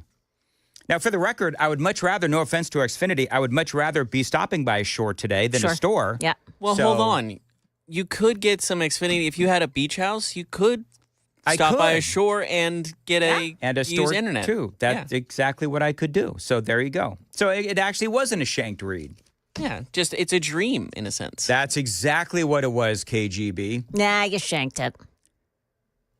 Joan said that, not me. Oh, I know that was Joan. I know. By the way, have we figured out, need some audio, KGB. Have we figured out who Donald Trump's fat friend is? And he said, President, he calls me, he used to call me Donald, now he calls me President, so that's nice respect. But he's a rough guy, smart guy, very successful, very rich. I wouldn't even know how we would know this, but because he's got comments. President, could I ask you a question? What? I'm in London, and I just paid for this damn fat drug I take. I said, it's not working. He said, I just paid $88. And in New York, I pay $1,300. What the hell is going on? He said, so I checked. And it's the same box, made in the same plant, by the same company. It's the identical pill that I buy in New York. And here I'm paying $88 in London. In New York, I'm paying $1,300. Now, this is a great businessman, but he's not familiar with this crazy situation that we have. Do you know the first thing I thought of, because people are trying to figure out who is Donald Trump's fat friend? Yes. Do we know who it is yet? Has we that don't. been uncovered? I mean, I'm looking, but I thought for certain it would be Chris Christie, and then I realized they're not friends. And Christie is from New Jersey. Yes. So I'm just curious because there are people that are trying to actually figure this out. I think it's kind of funny. He's a highly neurotic, brilliant businessman. Seriously overweight. But we don't know who it is. We don't. Okay. Yeah. Well, it can't be that hard to figure out. I guarantee you we're going to know by the end of the day. We're going to know by the end of the day.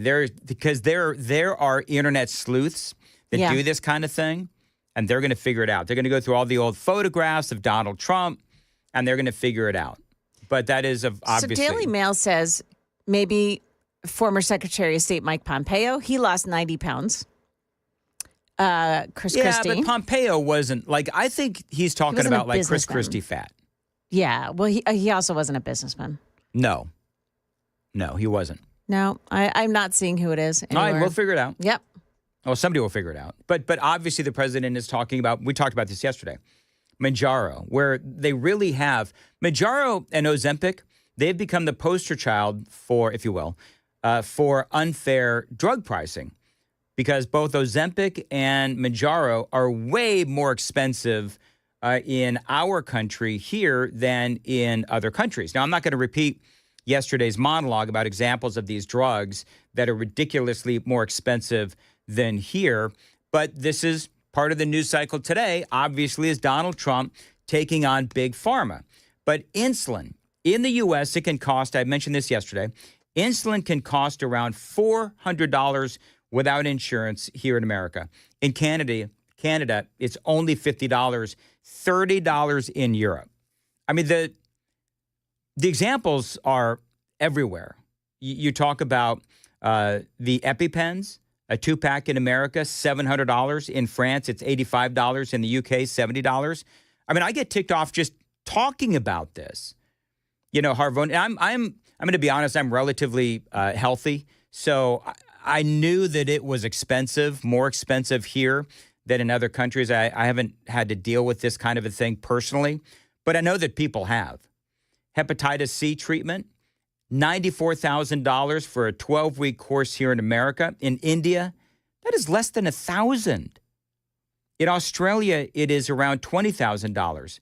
And one particular cancer drug, $120,000 per year in America, $30,000 in Australia. In India, less than $2,500 per year. Now, realize a lot of these drugs, they are manufactured or their ingredients are manufactured in China, or a lot of the generic drugs are coming from India.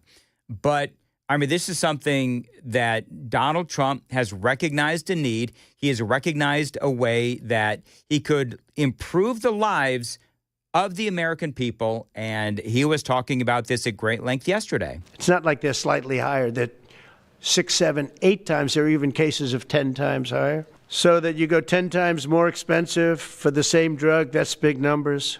Even though the United States is home to only 4% of the world's population, pharmaceutical companies make more than 2/3 of their profits in America. So think of that. With 4% of the population, the pharmaceutical companies make most of their money, most of their profits from America. That's not a good thing. So basically, he's saying to the pharmaceutical companies, look, we can either do this the easy way or we can do this the hard way.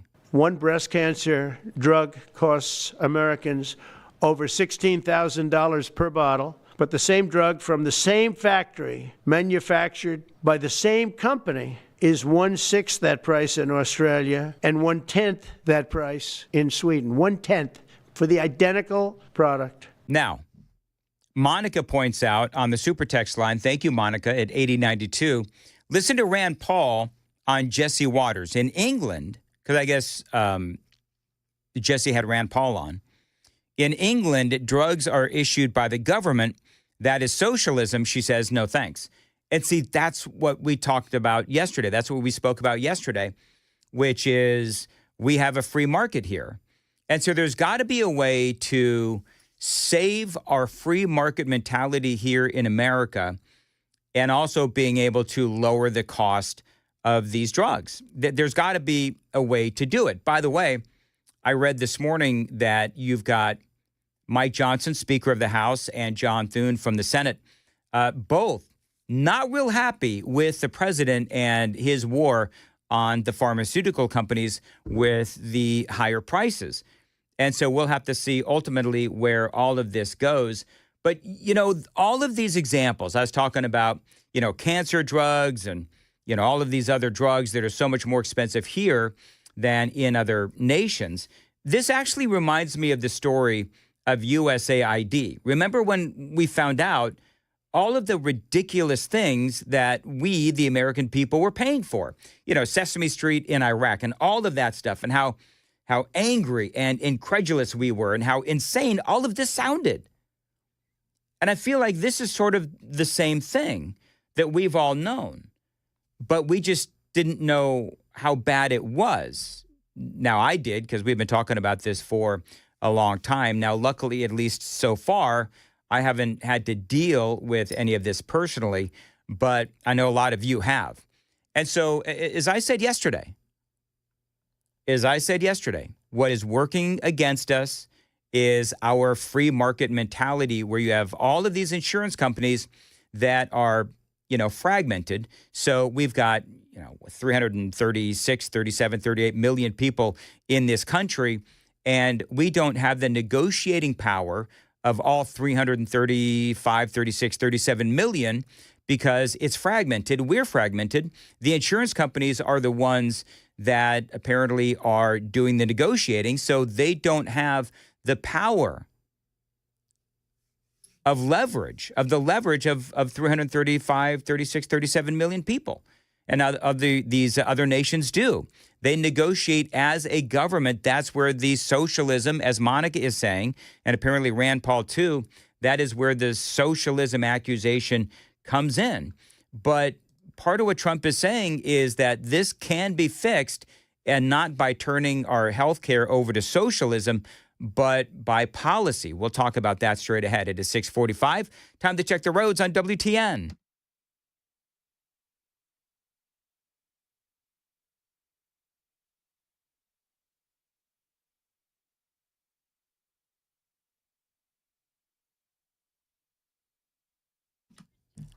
646, Nashville's Morning News on Super Talk 99.7. Today, a high of 76, scattered thunderstorms as well. Appreciate you listening to Nashville's Morning News. And I agree with the fact that we do, and Trump is trying to fix this, we need to make more of our drugs here in America. Less drugs in India, less drugs certainly in China as well. But Donald Trump wants to fix all of this, and we spoke about this at great length yesterday, but Trump, he wants to have America and these pharmaceutical companies match the most favored status, the most favored nation status, where we will be among the lowest payers of these medications with these pharmaceutical companies. Basically, what we're doing is equalizing. There's a new word that I came up with, which I think is probably the best word. We're going to equalize, where we're all going to pay the same. We're going to pay what Europe's going to pay. We're going to all pay. Now, there may be some countries in dire need, and I would be willing to sacrifice that and help them. But it's called most favored nation. We are going to pay the lowest price there is in the world. We will get whoever is paying the lowest price, that's the price that we're going to get. So remember that. So we're no longer paying 10 times more than another country. So how do we do that? And my first question when I heard that he was going to do this is, okay, how exactly is it that you're going to do this? You can't unilaterally tell the pharmaceutical companies that they have to charge Americans less. Well, now we are getting some details. He wants this to apply to insurance programs across the country, not just Medicare. So this will apply to Medicaid, Medicare. This will apply to private insurance as well. Bottom line is that the president wants those costs down. Again, looking out for the American people. He also wants to streamline the process for pricing and sales. That is going to reduce what he calls the middleman, third-party costs. He also wants to rebuild domestic drug manufacturing and make these drugs here. He also is using the threat of tariffs, actually, as a possible bludgeon against these drug makers to get them to lower the prices. Now, some are saying that he can actually cut these companies out of the U.S. marketplace if he wants to, altogether. I don't think that he will do that, but that is also an option. Don't forget, with Donald Trump, it's always about the art of the deal. By the way, Dr. Jay Bhattacharya says this is all about that research and development. The excuse always is, well, someone has to pay for the R&D expenditures. Why shouldn't it be Americans?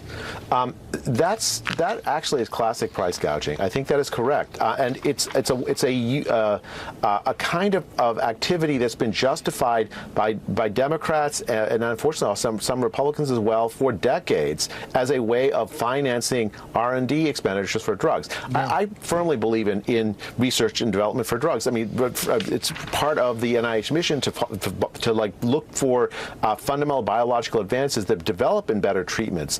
But why should it only be American taxpayers that pay for that? What President Trump is doing is saying enough. Right. And we spoke about some of this yesterday where we try and say, well, it's all about developing new drugs. This is what the pharmaceutical companies will say. It's all about developing new drugs. But to be honest, those drugs benefit the entire world, not just America. So why should we pay for that ourselves?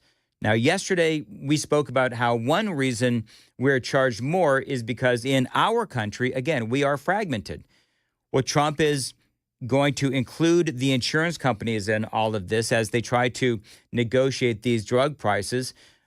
We'll have to wait and see exactly where this goes. By the way, Dr. Jay Bhattacharya, he is the director of NIH.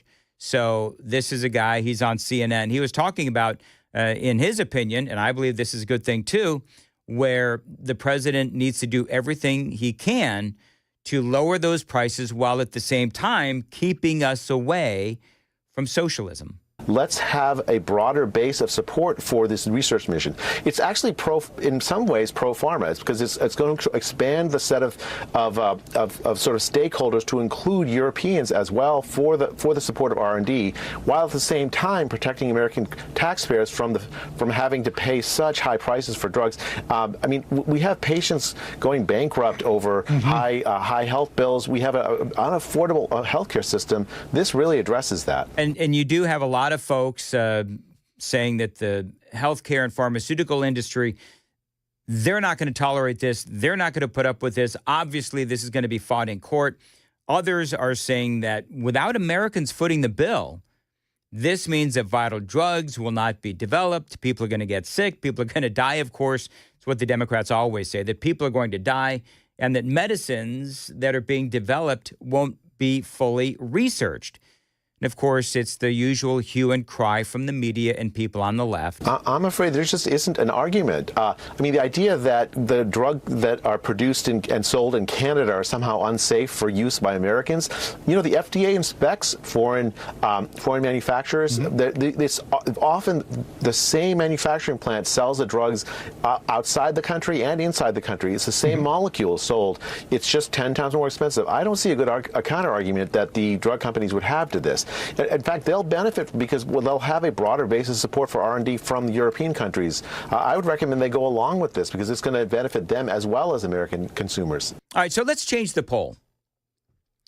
Because there's a lot of people. Wait, did we do this poll yesterday? What was our poll yesterday about socialism? Because you got some people on the, and certainly on the super text line, people are saying, oh, this is socialism.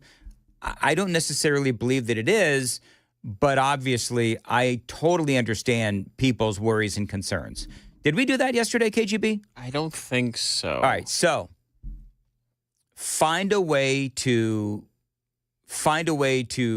word that in a way where, you know, the question is, do you believe that this is socialism or akin to socialism? That's number one. And number two, even if it has shades of socialism, are you still okay with what the president is trying to do? Because a lot of other people will say, well, ultimately what the pharmaceutical companies are doing, and I believe that this is true, is it is absolutely price gouging. So this is going to be an interesting conversation. Again, I read this morning you've got Speaker of the House, Mike Johnson, Leader of the Senate, John Thune, both. I am reading that they are not in line with President Trump on this. So we'll have to see where this goes. As KGB wraps up that poll, you can take the poll on YouTube. You can watch the radio show there as well. It is 6:54. Joan, what's coming up in the news? Some disturbing calls for vigilante justice in Memphis. Also, President Trump is multitasking while he's in Saudi Arabia. We'll tell you what he's got up his sleeves. Those stories coming up here at 7 o'clock on Super Talk 99.7 WTN.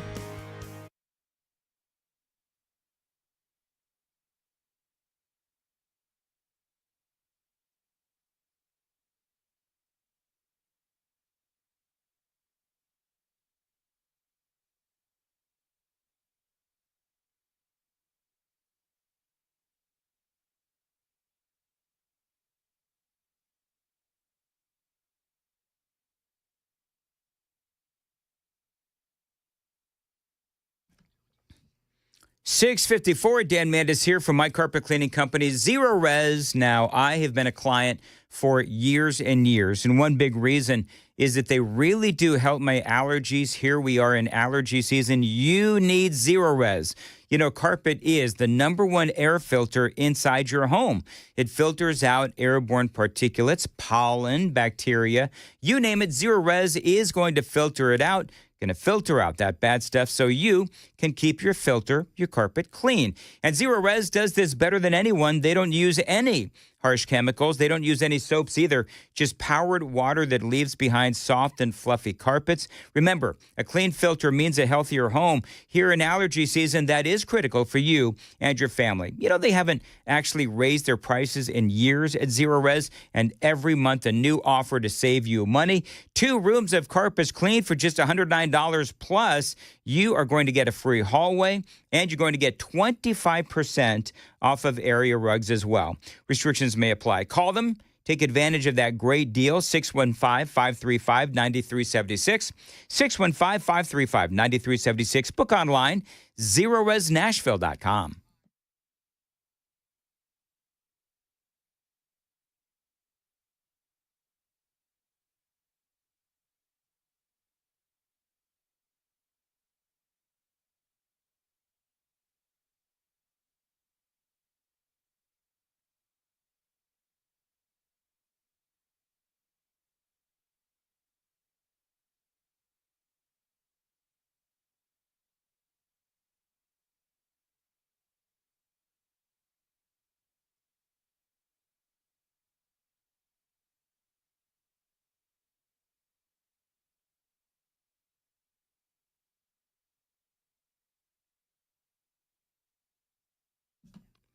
Dan Mandis here, 657. And listen, Father's Day is coming up. What better way to celebrate than helping the dad in your life get that man bod back with Contours? You got to help him go from a dad bod to a man bod with Contours experts in red light technology. That is a cutting edge, non-invasive alternative to liposuction.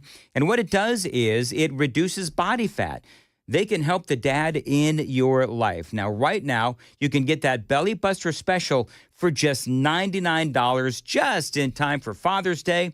It is the Father's Day special. First 10 callers right now, 615-236-9960, gets that red light technology, that Belly Buster special courtesy of Contours. 615-236-9960, $99 for the first 10 callers. Now, I've been through this treatment. It does work. It is FDA approved, and Contours is ready for your calls. Now, you don't pay if you don't lose 2 inches on that first visit.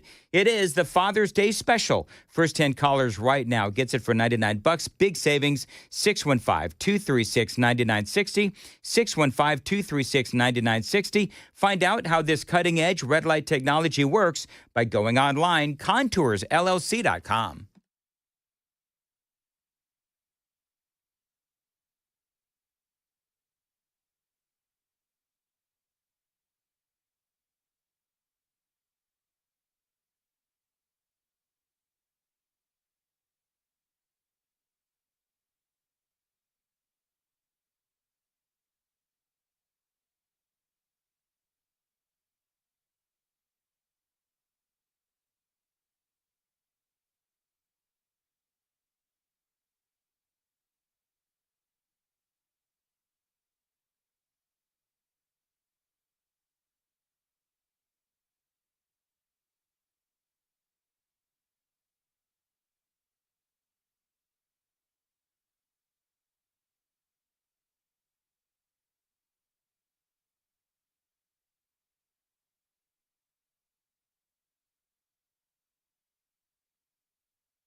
Well, good morning. It is now 7 o'clock, and I'm Joan Jones with your top stories. Partly cloudy skies. It's 60 now, and we may have some more thunderstorms today. Stick around. Stefano has the forecast right after the news.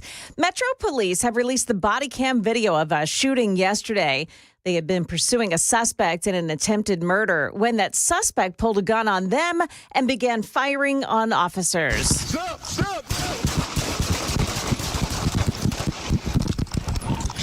Shots fired. I think I got hit in the leg. Something hit me in the leg. Yeah, that officer, Clayton Lewis, was treated and released from the hospital.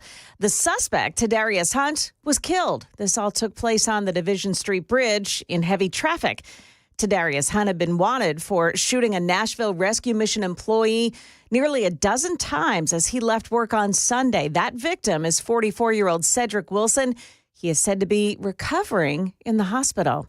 The family of an Austin Peay football player who was killed in a crash on I-65 in Alabama say they are filing a wrongful death lawsuit. William Hardrick's parents say the driver of that semi-truck that hit him was drunk at the time of the crash. They are suing him and his employer.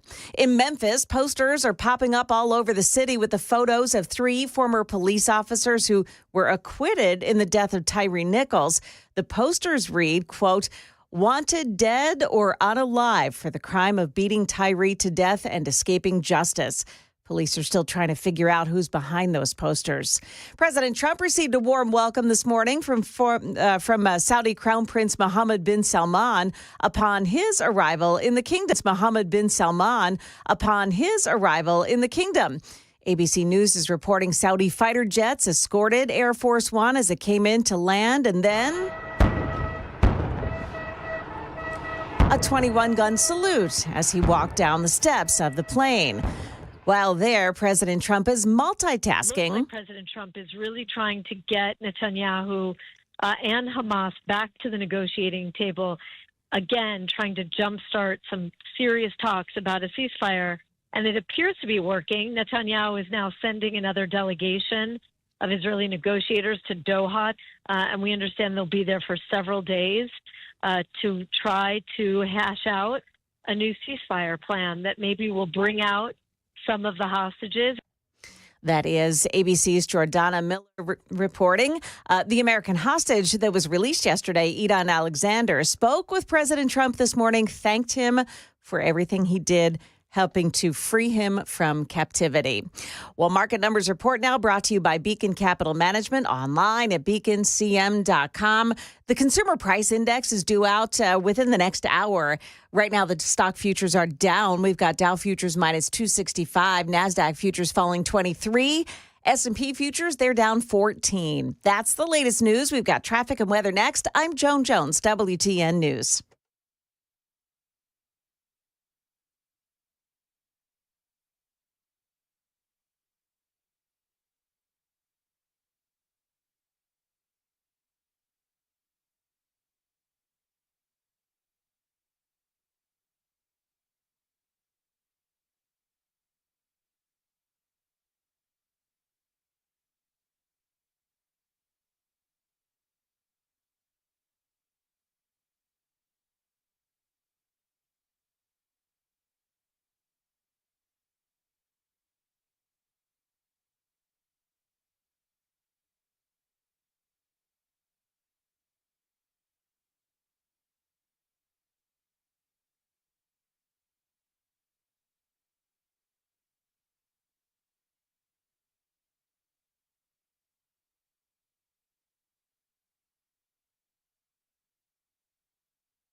There is an accident out by the Briley Parkway area of BNA, right at Karen Drive, East Bank. An accident at James Robertson Parkway is at South 1st Street.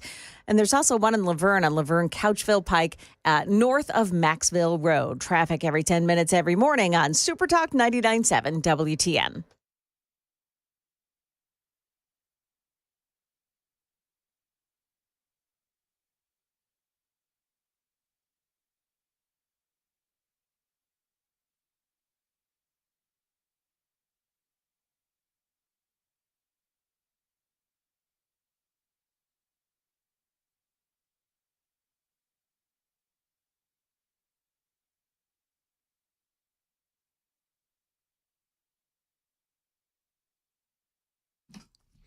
.706 Nashville's Morning News on Super Talk 99.7 WTN. I love this soundbite where CNN had to highlight all of the president's accomplishments. Can I say, by the way, that I know that there's some folks out there that'll say, "Oh, you're cheerleading Donald Trump." And Donald Trump can do no wrong in your eyes. That's actually, for people who actually listen to my show, you know that I'm not a cheerleader by any stretch of the imagination. However, I'm going to cheer when the president does something right, and I'm going to unabashedly and unapologetically cheer.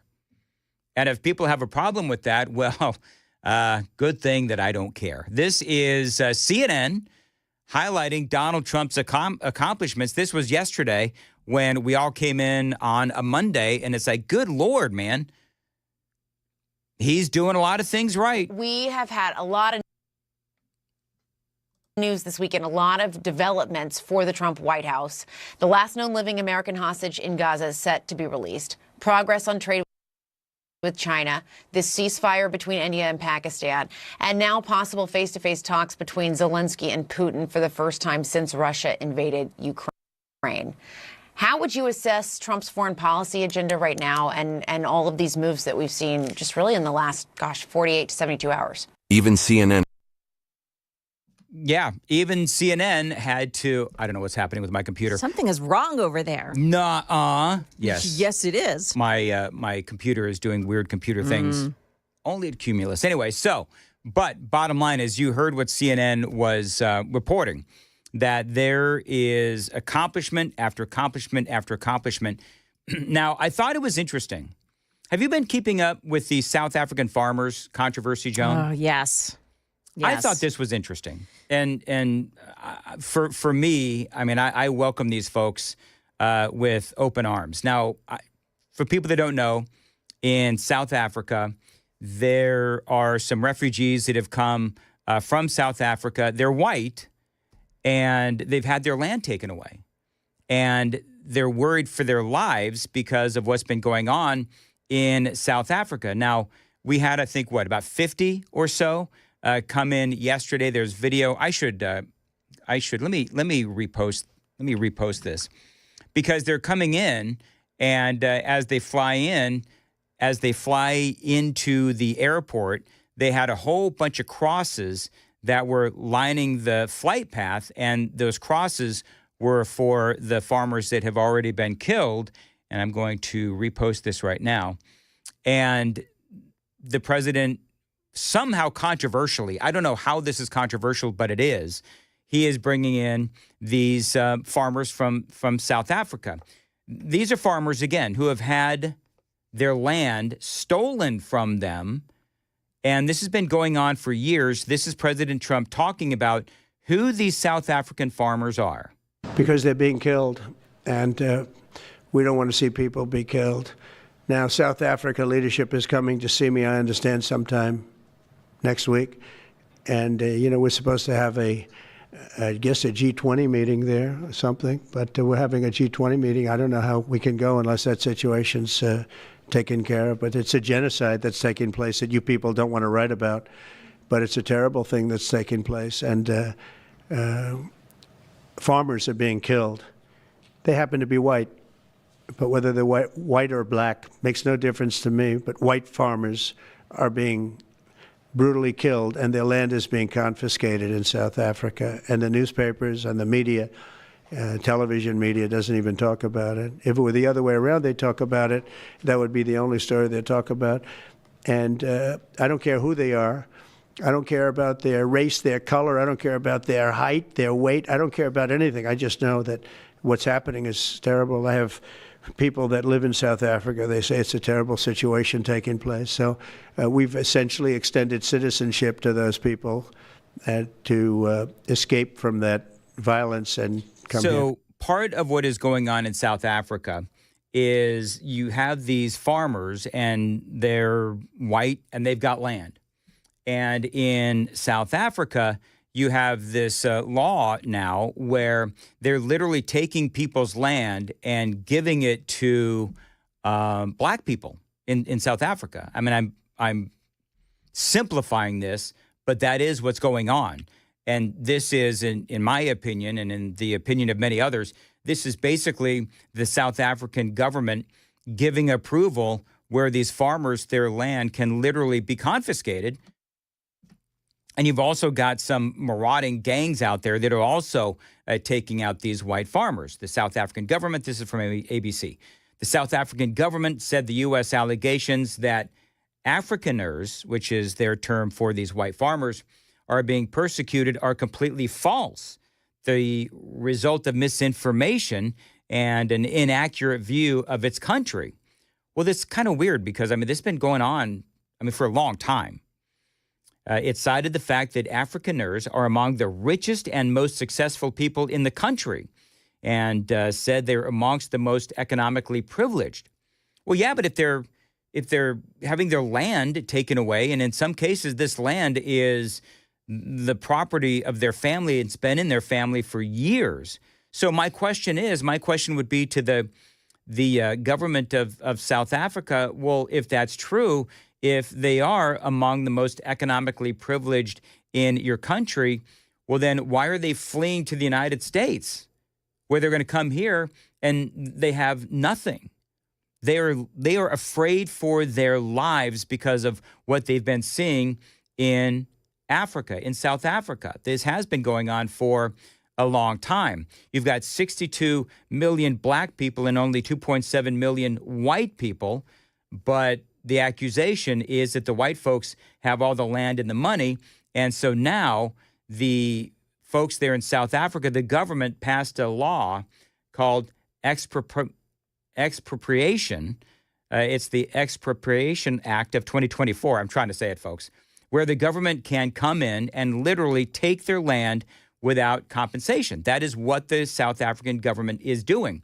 They can come in and take their land.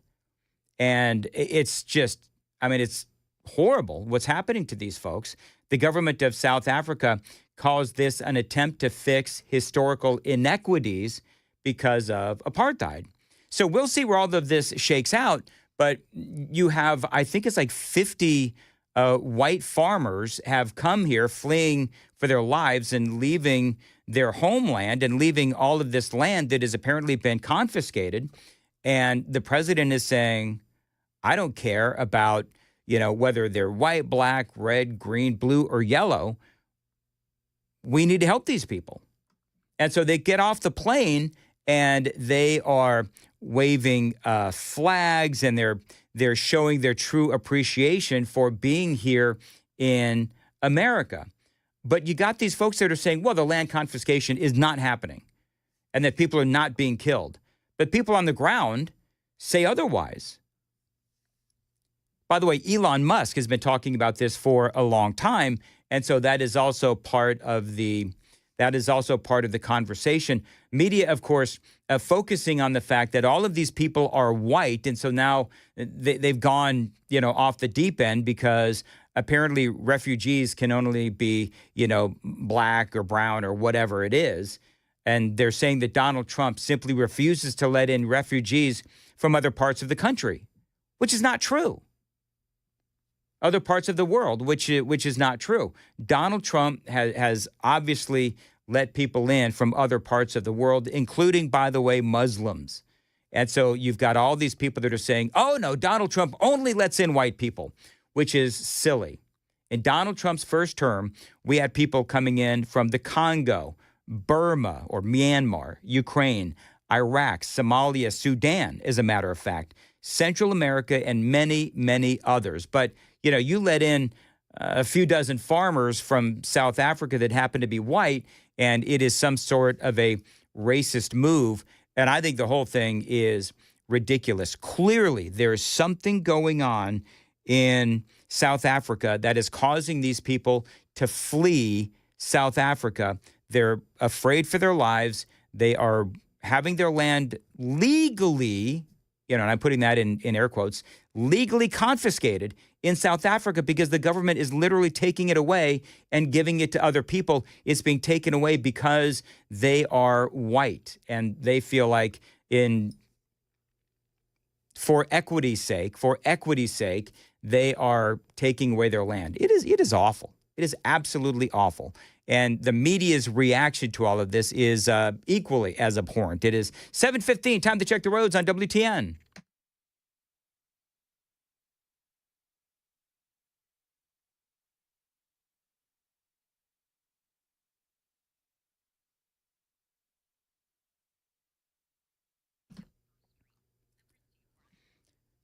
Far as your weather goes, a high of 78, scattered thunderstorms as well. Appreciate you listening to Nashville's Morning News. By the way, I was playing you some of the audio from CNN, at least trying to, talking about how well things have been going for President Trump. So well that even CNN is being forced to report on his many victories. And, of course, we all came in Monday. And there were a lot of great things going on. The president yesterday spoke about stopping the war between India and Pakistan. On Saturday, my administration helped broker a full and immediate ceasefire, I think a permanent one, between India and Pakistan, ending a dangerous conflict of two nations with lots of nuclear weapons. And they were going at it hot and heavy, and it was seemingly not going to stop. Yeah, you know the story. I've told you about this story a number of different times now of how these two nuclear-armed countries were fighting, and it was careening out of control, possibly the start of a nuclear war. And, we've had Stephen Bucci on and others. If you want to find them on the podcast, you can. But talking about how these two countries have been battling for years, and both are considered our allies. Now, in my opinion, India is a huge opportunity for us to get away from China. We've talked about that as well. But all of this is going on. And basically, because a reporter asked Donald Trump, basically the reporter said, "How did you do this?" And Trump said, "Do you know what? I simply said, guys, knock it off. We've got business to take care of." Trade. I said, come on, we're going to do a lot of trade with you guys. Let's stop it. Let's stop it. If you stop it, we're doing trade. If you don't stop it, we're not going to do any trade. People have never really used trade the way I used it. That I can tell you. And all of a sudden they said, I think we're going to stop. And they have. And they did it for a lot of reasons. But trade is a big one. We're going to do a lot of trade with Pakistan. We're going to do a lot of trade with India. We're negotiating with India right now. We're going to be soon negotiating with Pakistan. And we stopped the nuclear conflict. I think it could have been a bad nuclear war. It could have, absolutely. Now, India, and just so you know, because Trump's talking about tariffs and making deals and all of this other stuff, India stands to gain a lot from our tariff war with China. We've already spoken about that. But remember, we get a ton of our generic pharmaceuticals from India, a total of about $42 billion. And that's going to probably go up from there because of our war with China. They have a trade surplus with America of $47 billion. India, of course, a major trading partner. Pakistan, far, far less. But we are still incredibly important to them, especially if we start sanctions on countries that do business with Pakistan for engaging in nuclear war, which, I mean, you never know what the president is going to do.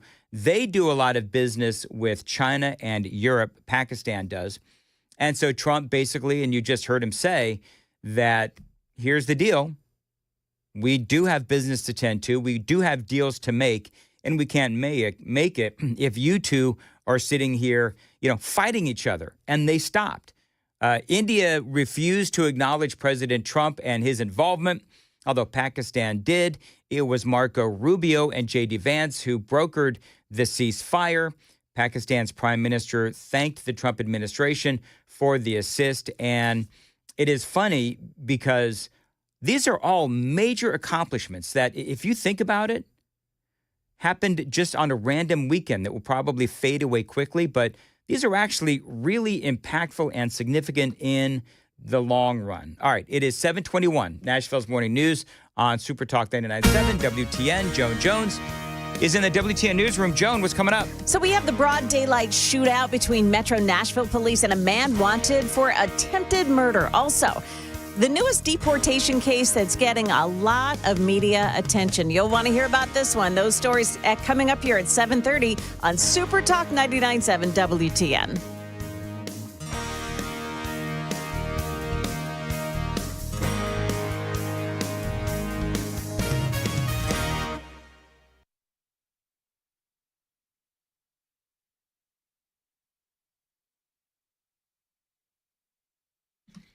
Dan Mandis here for my friends at Brentwood Jewelry. Listen, Father's Day is coming up. What about a great watch? What about a pair of cufflinks? Brentwood Jewelry has all of those and so much more. You want to check them out. 7012 Church Street East, located in the heart of Brentwood, just off Franklin Road. Now, they've been doing this for over 50 years, proudly serving the Brentwood community. If you've got any need for any kind of a great gift for someone special, it can be a wife, it can be a girlfriend, it can be for a graduation present, whatever it is. Brentwood Jewelry can help you out. They've got a great website as well, brentwoodjewelry.com.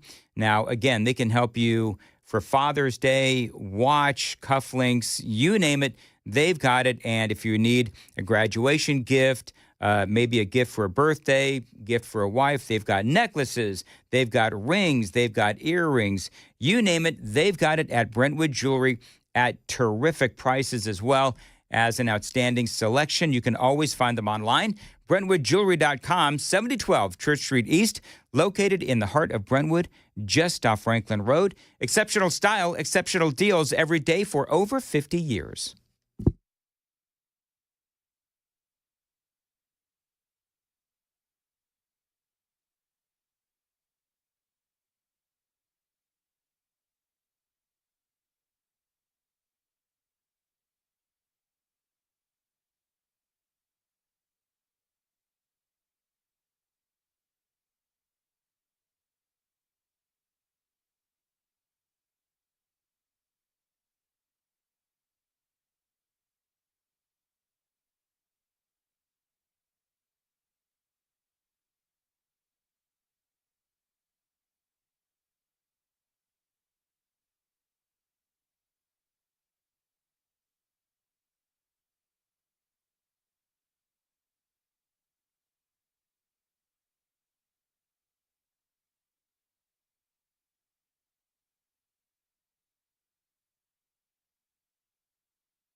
.724 Nashville's Morning News on Super Talk 99.7. As far as windows go, listen, friends, if you need new windows in your home, think about my friends at Window Nation.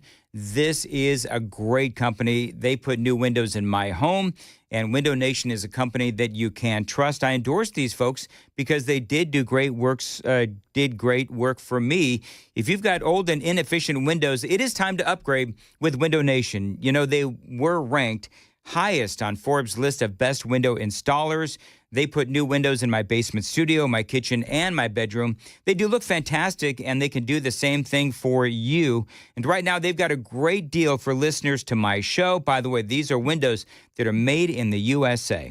You buy 4 windows. You get 4 additional windows absolutely free, and you make no payments or interest until 2027.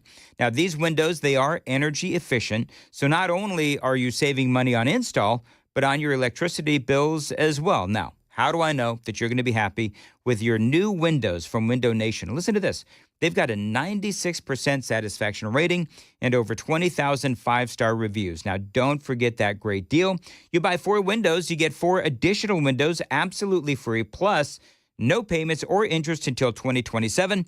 866-90-NATION, 866-90-NATION, windownation.com.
$727. Nashville's Morning News on Super Talk 99.7 WTN. Let's see here. So people are saying that, and there's a lot of disagreement over this, but as far as South Africa goes, that the white farm, a process called expropriation, the Expropriation Act of 2024, what they're saying is that this land, these white farmers actually stole the land from black farmers years ago. And so, but the white farmers are saying that's simply not true.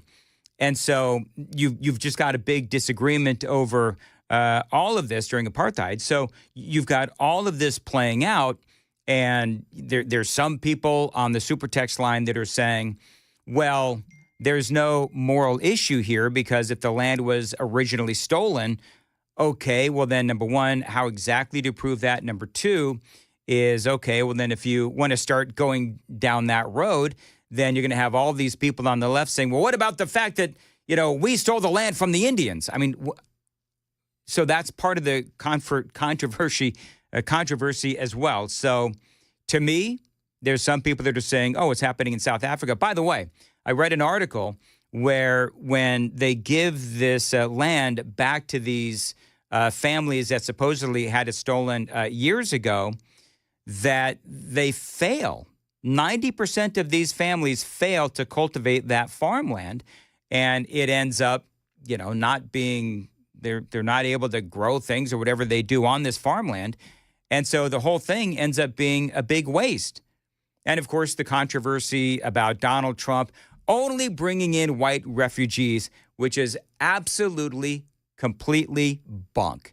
It is 7:30, Nashville's Morning News on WTN.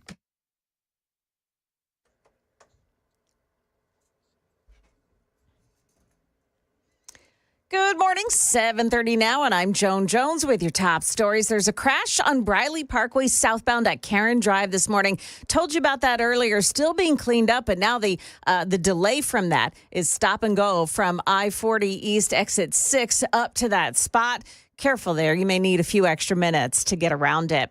A man wanted for attempted murder was shot during an exchange of gunfire with Metro police officers on Division Street Bridge yesterday. One of the officers there who shot at him was grazed in the leg himself, but the suspect later died at the hospital. The suspect is Tadarius Hunt. He had been wanted for the shooting of a man who was working at Nashville Rescue Mission on Sunday. Sam Sipple says that man who was shot, Cedric Wilson, was a beloved employee. These are guests just like you would want to be treated, right? He's the kind of guy that is known for going out of his way to help people in need. He's the kind of guy that you can count on and who just has a heart for the people that we care for. Now, police say before the shooting, Tadarius Hunt was asked to leave a day room so that it could be cleaned, but Hunt initially refused. He left after Cedric Wilson threatened to call police. Now, Hunt waited in the parking lot, say police, with a gun until Wilson finished his shift on Sunday, and that's when he shot him 11 times in the chest and legs. Wilson is said to be recovering at Vanderbilt. In Dalton, Georgia, police pulled over a pickup truck that they believed made an improper right turn, and inside was a Mexican national, Ximena Arias Cristobal. She did not have a driver's license. She was charged and then sent to an ICE detention facility. Well, now, after reviewing the body camera video of the arrest, police are saying they actually mistook her pickup truck for another one. So they did dismiss the charges, but they're keeping her at the ICE detention facility for possible deportation. We made an arrest based on state law, and the procedure from there is not within our purview. Yeah, a woman has hired an attorney. He argues that since she was mistakenly pulled over, she should be released. That is the latest news. We've got traffic and weather up ahead. I'm Joan Jones, WTN News. Thank you, Joan. 7:32, Nashville's Morning News on Super Talk 99.7. You almost sounded like Ken. Super Talk. I wish I was super taller. Yeah, Joan. okay, there you go. It'd sure be nice. That came from a place, didn't it? It did. I wish I was super tall instead of super short. All right, moving right along. 7:32. Dan Mandis here for Renstall. Now, listen, if you own a European car, I've got great news for you. There's a great new place to get your car serviced, Renstall. Now, they're in Nashville, and they offer the best technicians, the latest and greatest diagnostic equipment, and yes, they are dedicated to customer service. Now, they opened yesterday, and people are raving about the customer service. People are raving about the service, generally speaking, at Renstall. Now, this is dealer-level service, but a family-level care and honest pricing as well.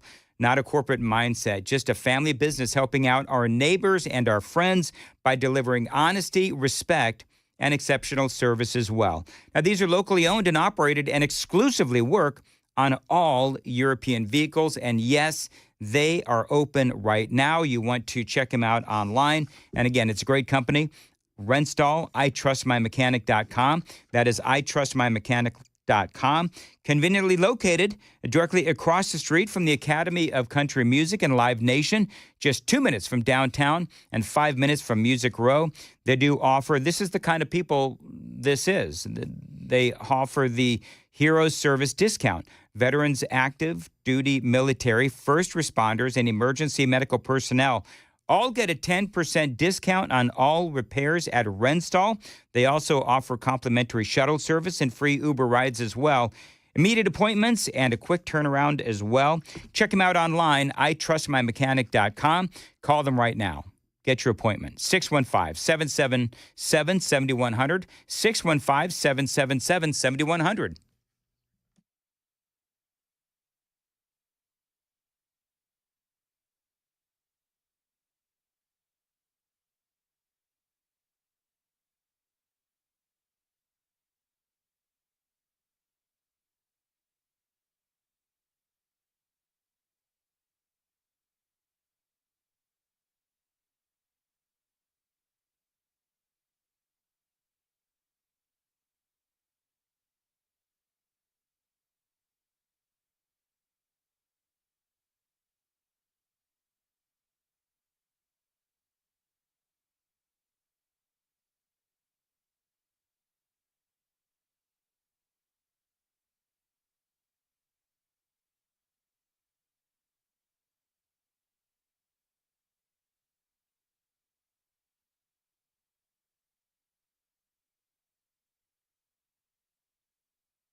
7:35, Nashville's Morning News. Dan Mandis here. And listen, if you've been sidelined with chronic back, neck, and knee pain, check out my friends at the Wellness Institute of Nashville and Dr. Kevin Mitchell. I've been a client for over 10 years. I have never felt better. Now, you know that I arrived in Tennessee over a decade ago. I went through spinal decompression therapy for my chronic back pain, and it really did help me a lot. And every once in a while, I do need to go back and see Dr. Mitch to get an adjustment. But I got to tell you, this is a great company, and they are here to help you. The Wellness Institute of Nashville, right now, they're offering you a great deal. The Big 47 offer in honor of our 47th president. That, my friends, is 47% off spinal decompression therapy. Call them. They're going to help you. This is effective, non-surgical solutions for your chronic back, neck, and knee pain. 615-246-5009. 615-246-5009. Find them online. Painisbad.com.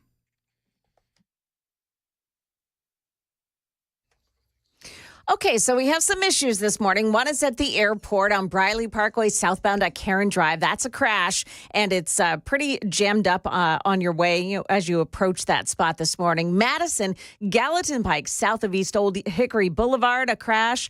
One in Creve Hall on Harding Place at Sidco Drive. Got a crash as well in Cleveland Park at Cleveland Street and Lishi Avenue.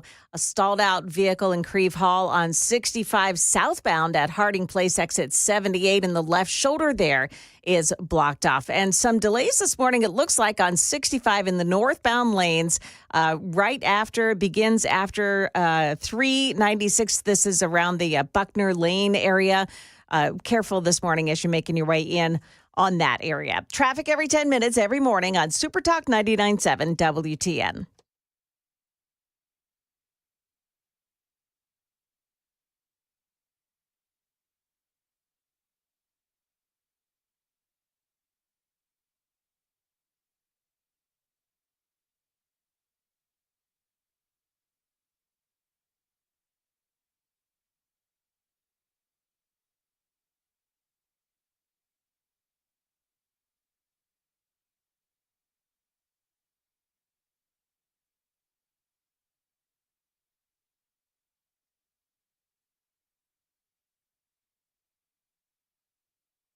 $7:38, Nashville's Morning News on Super Talk 99.7 WTN. Somebody sent me, I don't know, I guess it was a meme or something, but he was asking if I had any comments on this. And so I, of course, clicked on it. And it says, breaking. Nashville Mayor Freddie O'Connell is launching an emergency support fund for illegal immigrants in Nashville. This includes childcare, transportation, housing, and food. This is criminal, the person says. Well, this isn't new. I mean, Joan, this goes back. I mean, I've said my piece on this. I think that it is horrifying that at a time when, and by the way, they're asking for donations to this particular fund. Mm-hmm. There was also a talk of utilizing some city funds for this fund as well to help the illegal aliens with childcare, transportation, housing, and food. And here's my thing, and I said this at the time, so I don't feel like I need to go backwards on this. I've made my opinion certainly well known, is that, okay, so at a time when they are going to be, and they're considering, and the mayor wants to raise up property taxes, that he is considering using city funds to go towards the child care, transportation, housing, and feeding of illegal aliens. It seems to me like that is aiding and abetting. That's number one.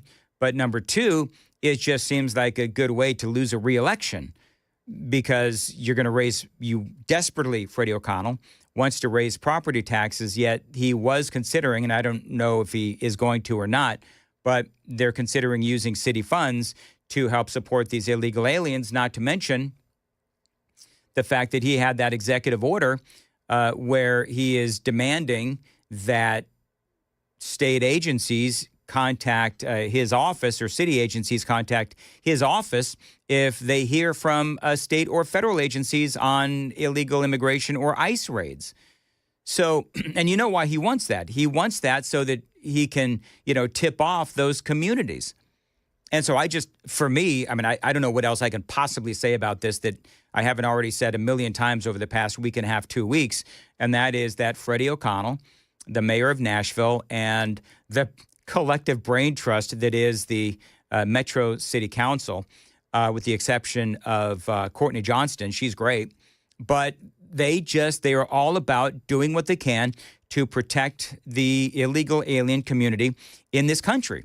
Now, you got all these folks on the left that will say, oh, it's the immigrant population. No, it's not the immigrant population. It's the illegal immigrant population. Thank you. If you are legal and you're legally in this country and you've got your papers and everything is in order, you've got no problem. You have no problem. But if you've let your visa run out, if you don't have your papers because you snuck in here across the border, well, then guess what? That's going to be a problem. That's going to be a problem for you if they track you down. And I don't know what else to say about it. Is there anything else to say that hasn't been said by me or anybody else over the last couple of weeks? I mean, honest to goodness, I'm so annoyed with the mayor, and I'm so annoyed that whole Afton Bain conversation that we had last week. And I don't know. Is there anything else to say on this, Joan? Am I missing anything? I don't know if there's anything new on this. Is there? There really isn't, except, I sent you the article. It was from Axios Nashville. Yeah, May 5th. And they're saying that Mayor Freddie O'Connell, as part of our, that wasn't the one I wanted. I just love this. Metro Legal Director Wally Dietz sent a letter to state and federal officials seeking the names and charges against those arrested in the raids. And I don't have a problem with that if they have been arrested and if they are being deported. Well, okay, we need to know who they are. You got to let the families know and all that other kind of stuff. But for me, if they're trying to figure out a way to block ICE, and I guess they were doing this last weekend too, at least from what I saw on social media. Yep. So they're ongoing. He says, Freddie O'Connell says, what's clear is that federal and state authorities are intent on enforcing immigration law. Okay. Yeah. It's a law and they're enforcing it. But he says their approach is not for our understanding of what a Nashville for all of us looks like. Yeah. That was, if I remember right, that was part of his speech. That was the Monday after the raids, or the Sunday after the raids, when he said that. And I mean, you and I even talked about it, which is like, well, what does a Nashville for all look like then? Because if you are hell-bent on stopping the authorities, the state and federal authorities from, dealing with illegal aliens in our city, and these people are lawbreakers, last week's monologue is, once it's monologue back. But it's like we have confirmed that there was MS-13 gang members. There was Trende Aragua, convicted child predators, if I'm not mistaken, convicted assaulters as well. So what exactly does a Nashville for all look like? That's what my question to Freddie O'Connell would be. Right? I don't think I'm missing anything here.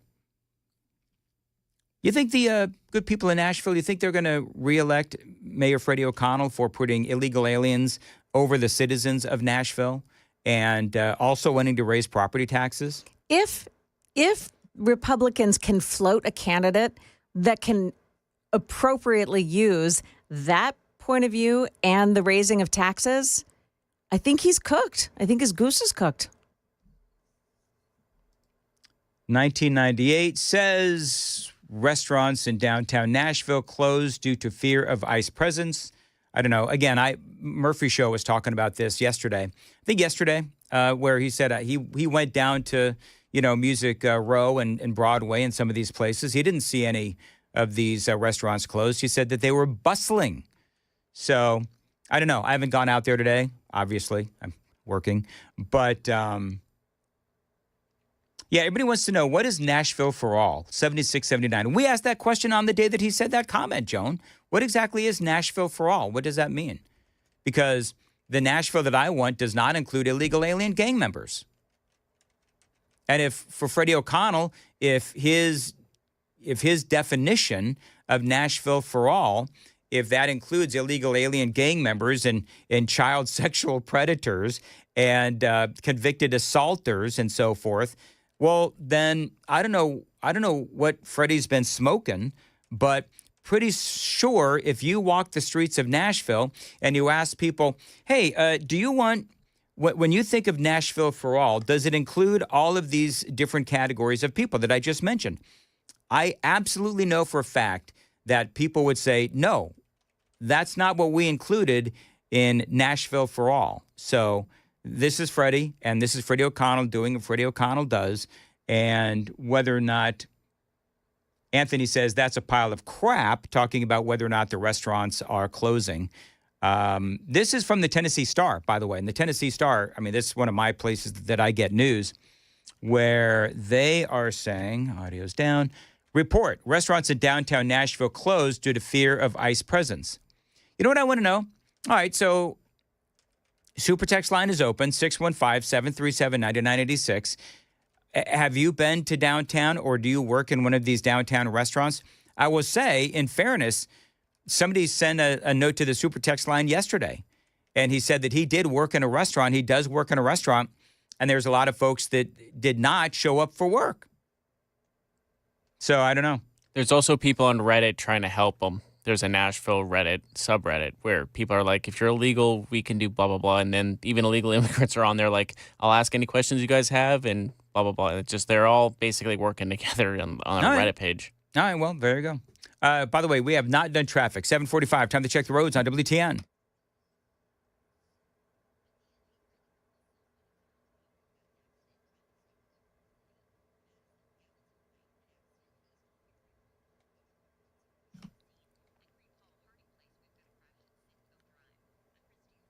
Weather today, a high of 78, scattered thunderstorms as well. Appreciate you listening to Nashville's Morning News on Super Talk 99.7 WTN. By the way, on a side note, Joan, you go home at what time? I leave here at 10 o'clock, 10:30. All right, 10:30. Yeah. So a nice woman named Donna has checked in on the Super Text line, and Yeah. apparently she is bringing something to the radio station. I know. So, Isn't that okay, nice? did you see that? Okay, so I don't know what she's bringing. Maybe she's bringing loincloths for the naked statues. Oh, wouldn't that be awesome? I would love that. Had a big laugh about that yesterday on the Murphy Show, by the way. About the loincloths? About the loincloths. Mhm. We did bring up loincloths, or what did we say? Loincloths, underwear, adult diapers. T-shirt. Yeah. We started with a T-shirt. My joke Right. was just putting a T-shirt on, and the ball rolled from there. Yeah, we did. Probably not one of my better segments, but whatever. You got like really excited about it. You were like, oh, I did. got something. I did. People are laughing, by the way. I think it's like I've had a stroke in the last 30 minutes and I suddenly couldn't talk. If that ever happened to you, Joan? Oh, No? never. Okay. No. Where I said super tall, 99.7. Yeah. And I said I'd like to be super tall. That came from a dark place. It did come from a dark place because I'm super short. People are asking if we can contact the Attorney General's office on Mayor Freddie O'Connell. I don't know. Because I don't know if he's actually, it sounds like he's aiding and abetting. I mean, Tom Homan said that if you're not going to support us, get out of the way. And Tom Homan did say that we will be arresting, he's not above arresting, state officials or city officials. He's not above that. Now, I don't know if you want to throw Freddie O'Connell in handcuffs. I think that a lot of people would like to see that. I don't know. We'll have to wait and see how this whole thing shakes out. Apparently Matt did an impression of me. Did anybody hear the impression? Oh, I would love to have heard that.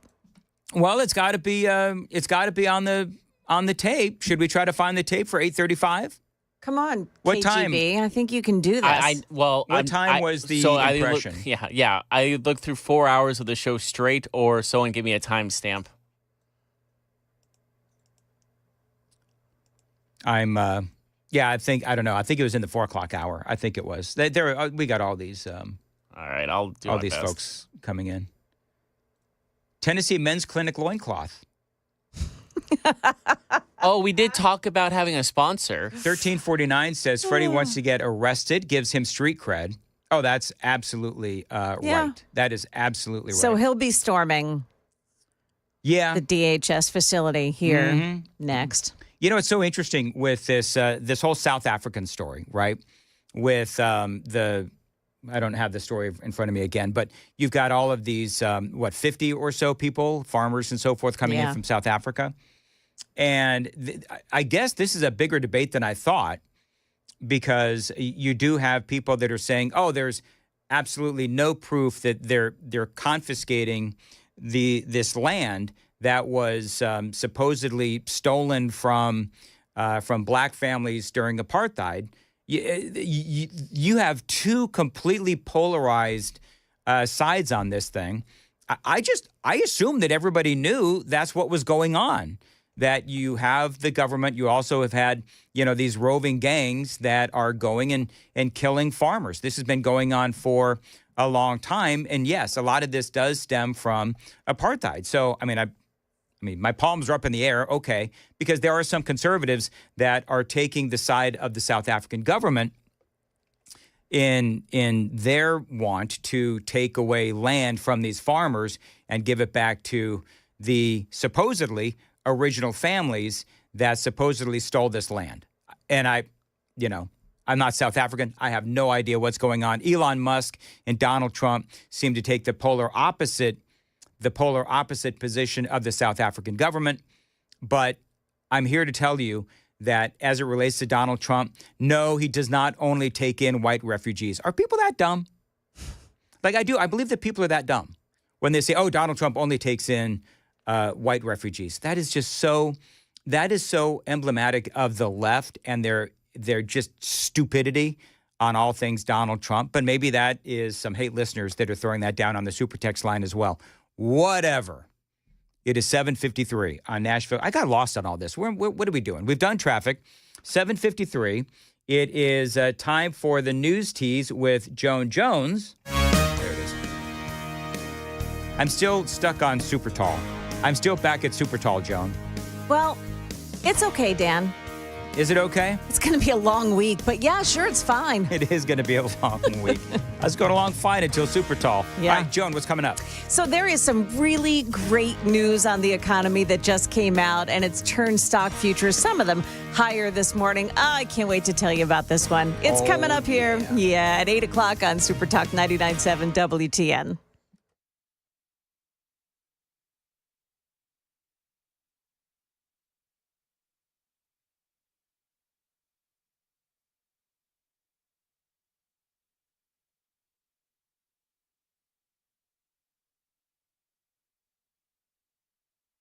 $7:54 Nashville's Morning News. Dan Mandis here with a question for you. If your roof was destroyed in a storm, how much of that replacement cost would your insurance company cover? Now, if you don't know, you really do need to ask, because some insurance companies, they refuse to pay full price. And I got to tell you that my friends at King & Associates, they will pay that full replacement cost. These other companies, they're going to deduct money for an older roof. And this does mean that the insurance company is depreciating how much they pay for your roof claim. An older roof, they're going to pay you less. And that could leave you on the hook for thousands of dollars. Now, again, my friends at King & Associates Insurance, they will pay full replacement cost. So whether you have to replace a 10-year-old roof or a 2-year-old roof, they will pay for it to be replaced, period. It is that kind of focus on customer service that makes King & Associates Insurance one of the best insurance companies around. Call them, tell them Dan said hello. 615-329-8121. 615-329-8121. Get your royal review at tkinginsurance.com.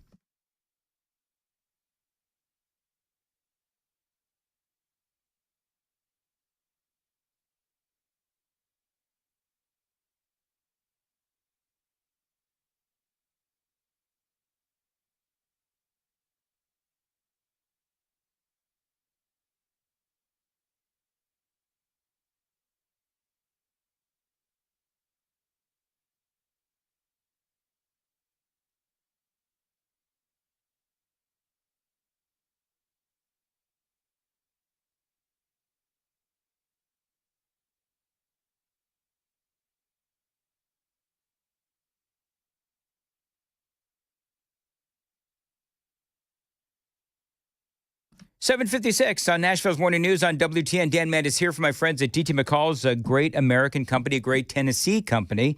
Now, you know that they have as many of their products made right here in the state of Tennessee as possible. And you know what that does. That keeps our dollars here in the volunteer state. Now, if you need anything for your home, anything for your yard or your garage, DT McCall's is the place you want to go. They've got lawn equipment, furniture, office furniture, so much more. They've got televisions. They've got appliances as well. Of course, I've been obsessing over the special on Speed Queen washer and dryers. Go to dtmccalls.com. They've got a great website.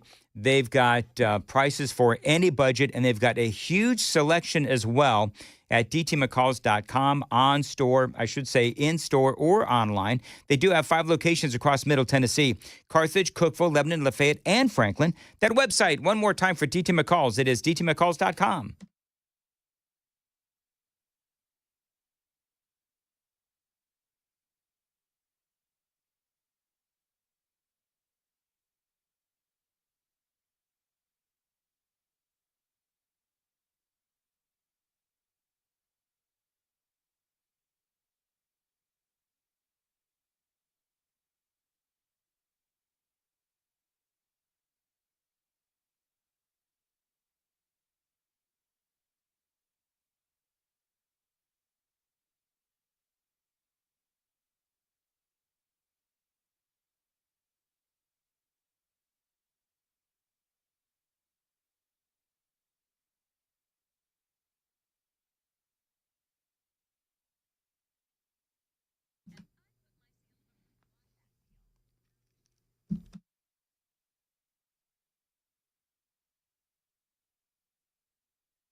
$7:58, Nashville's Morning News on Super Talk 99.7 WTN. And there's a lot of folks commenting on the Super Text line. We are also trying to find where Murphy made an impression of me. Somebody said, well, I'm sure that Matt will call in and do that impression live. That's okay. I think I'm okay on that one, although that would probably be pretty darn funny, as a matter of fact. By the way, Joan, we Yes. do have word from someone on the Super Text line. They are indeed in Nashville, and all the restaurants are closed All of them. because it's 8 o'clock in the morning. And not because there's no workers left. And not because there's no workers Yeah. left. Heather actually brought up a good point, which is, well, wait a minute. Nobody is actually naming the restaurants that are closing. Like, if there's a restaurant that is closing, then what's the name of the restaurant? And I've been reading about this. I have not seen one that has closed because their illegal alien workers have not shown up for work. So I don't know. We'll keep watching this. Remember that you do have a lot of folks on the left and in the media, national media, local media. They are horribilizing all of this, and we'll continue to watch things from our standpoint on Super Talk 99.7 WTN.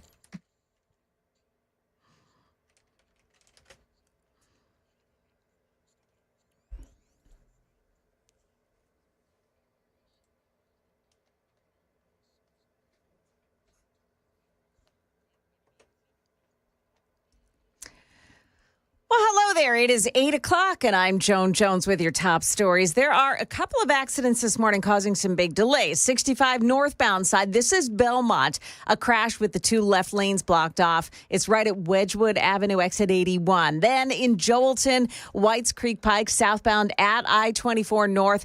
That one involves some injuries. We'll have more right after the news. The Consumer Price Index is out this morning, and it showed that inflation in the U.S. slowed down to its lowest rate in more than 4 years. CNN is calling this an unexpected and welcome development. Now, consumer prices rose 0.2% last month, now at a 2.3 annual basis. And that is the slowest rate since February of 2021. Economists were not expecting inflation to slow down at all last month. Meantime, the U.S. brought in more than $16 billion in tariffs in April, and that is a record amount of money for April. CNBC is reporting that customs duties were $8.75 billion in March compared to $16 billion in April. The tariffs helped to shave some of the budget imbalance, but there remains a massive budget deficit. So let's do market numbers here, brought to you by Beacon Capital Management, online at beaconcm.com. Stock futures, and by the way, the opening bell is in about 29 minutes. Stock futures have turned a little bit here. Dow futures are still in the minus column. They're down 166, but NASDAQ futures are now on the plus side by 58 points. The S&P futures are plus 3. News this morning that Nissan has just announced plans to cut some 20,000 jobs over the next 2 years, totaling about 15% of its workforce. Sales of Nissan vehicles have fallen in China. The company has recorded losses in its latest quarter. Nissan says it plans to reduce its auto plants from 17 to 10, but it's not saying which plants will remain in operation, so no word about the plants that are here in Tennessee. A vigil is being held tonight at Lawrence County High School after a child, a 10-year-old, was killed and two others were seriously injured in a head-on crash on Highway 43. This happened on Sunday. The injured are a 17 and a 20-year-old. Both are in critical condition at Vanderbilt University Medical Center. That vigil at Lawrence County High School begins at 7 o'clock tonight. The threat of an infestation of a fly called the New World Screwworm has the U.S. halting imports of livestock from Mexico. ABC's Jim Ryan says that the last 1,800 head of cattle crossed the southern border on Monday. Having dealt with bird flu that pushed up poultry prices and cut the supply of eggs, grocers are wondering what impact a total ban on cattle from Mexico will have on U.S. beef prices. It's not likely to increase, at least not immediately, any cost to consumers. Texas A&M livestock entomologist Philip Kaufman says greater risk is if that fly is to get into the U.S. The last time the fly larvae known as screwworms got into the U.S. herd, millions of cattle were lost. Jim Ryan, ABC News. And we are learning that doctors discovered a small nodule in Joe Biden's prostate during a recent physical examination. Now, the New York Post is reporting it remains too early to tell how serious this medical scare may be. He is under further evaluation. That is the latest news. Traffic and weather next. I'm Joan Jones, WTN News.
Okay, there's that crash in Belmont. It's on 65 on the northbound side at Wedgwood Avenue, exit 81. 2 left lanes are blocked off there, and it's causing a delay from Armory Drive up to that point. Joelton, it's a crash on Whites Creek Pike, southbound at I-24 North.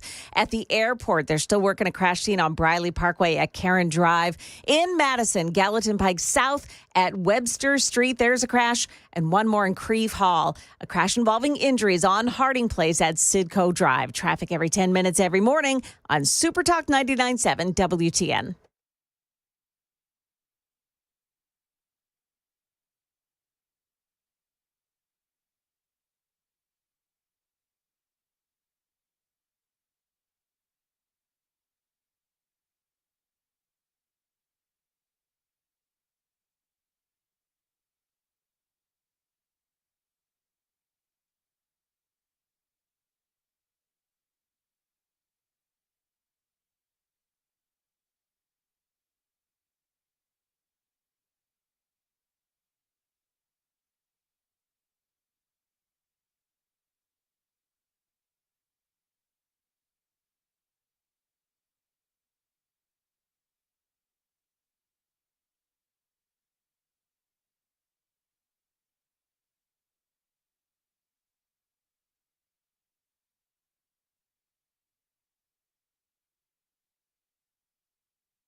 .807, Nashville's Morning News on Super Talk 99.7 WTN. Joan.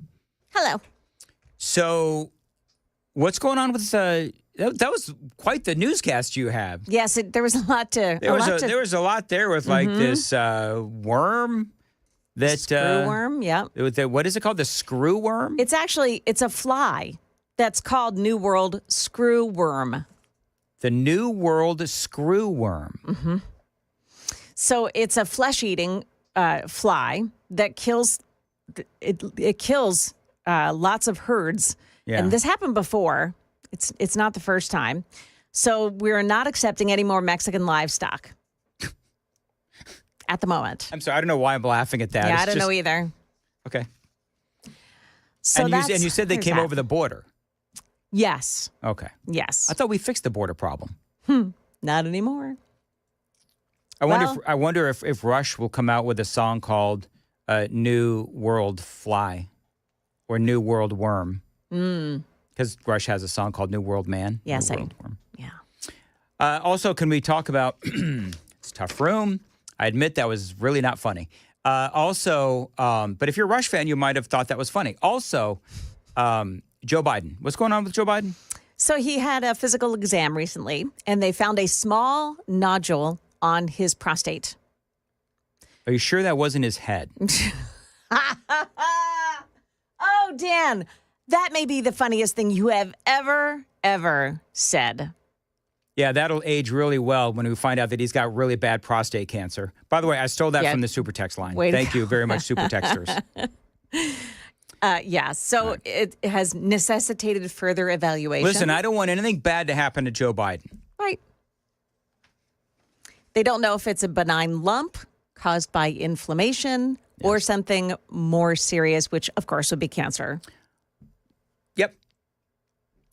I want Joe Biden to be around for a long time because I want him to see all the successes that Donald Trump has in obliterating his awful legacy and bringing America back from the brink of the Biden administration and disaster. So we'll continue to talk about that as well. I'm wondering if people got my New World Worm joke. Do you want to tell it again, just to pound it into the ground? So I wonder, because we have this, what's the thing called? New World Screw Worm. So I wonder if Rush will be doing a song called New World Worm or New World Screw Worm. Because they had a song, New World, whatever, moving right along. Hey, can we talk about... the consumer price index is the big story here, though.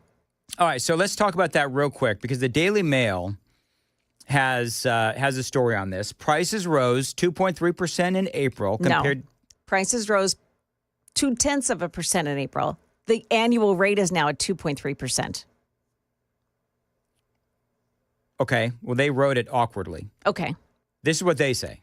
Prices rose 2.3% in April compared to a year ago, according to the Department of... You know what the thing is about these kind of numbers? Yeah. Is that they're always written quirkily. Yeah, they are. But here's what they say. April's reading is great news for grocery shoppers. It is the lowest price hike reading for U.S. consumers since 2021. Since February of 2021. And economists were saying, no, prices are going up to... you've heard stagflation. Yep. Inflation is so bad. This is going to cause consumers to stay in and not buy anything. But prices are not rising, and President Trump hasn't caused the economy to spin out of control. Exactly, Joan. Yeah.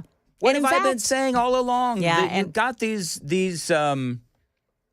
people in the media who they want a recession. They That's want what they the want. recession. They They want do. a recession.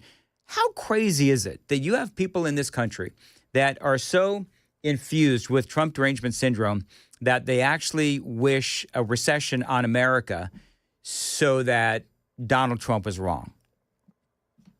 And that's just insanity when you think about it. In here, to your point, the news and on CNBC. Now you got to remember, it's still it's an NBC property.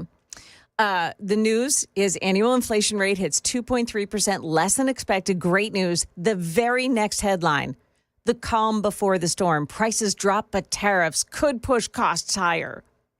Well, they can't. We just got that deal with China, 90 days, and they're going to work everything out. It's going to be fine. I think it's going to be fine. Do you think it's going to be fine? I do. Yeah, I think everything's going to be fine. The other big story about the economy was that in April, the U.S. brought in more than $16 billion in tariff money alone. $16 billion. Really? And that was, yes. So it was the month before in March, it was $8 billion. So what President Trump is doing is bringing more money into the Treasury.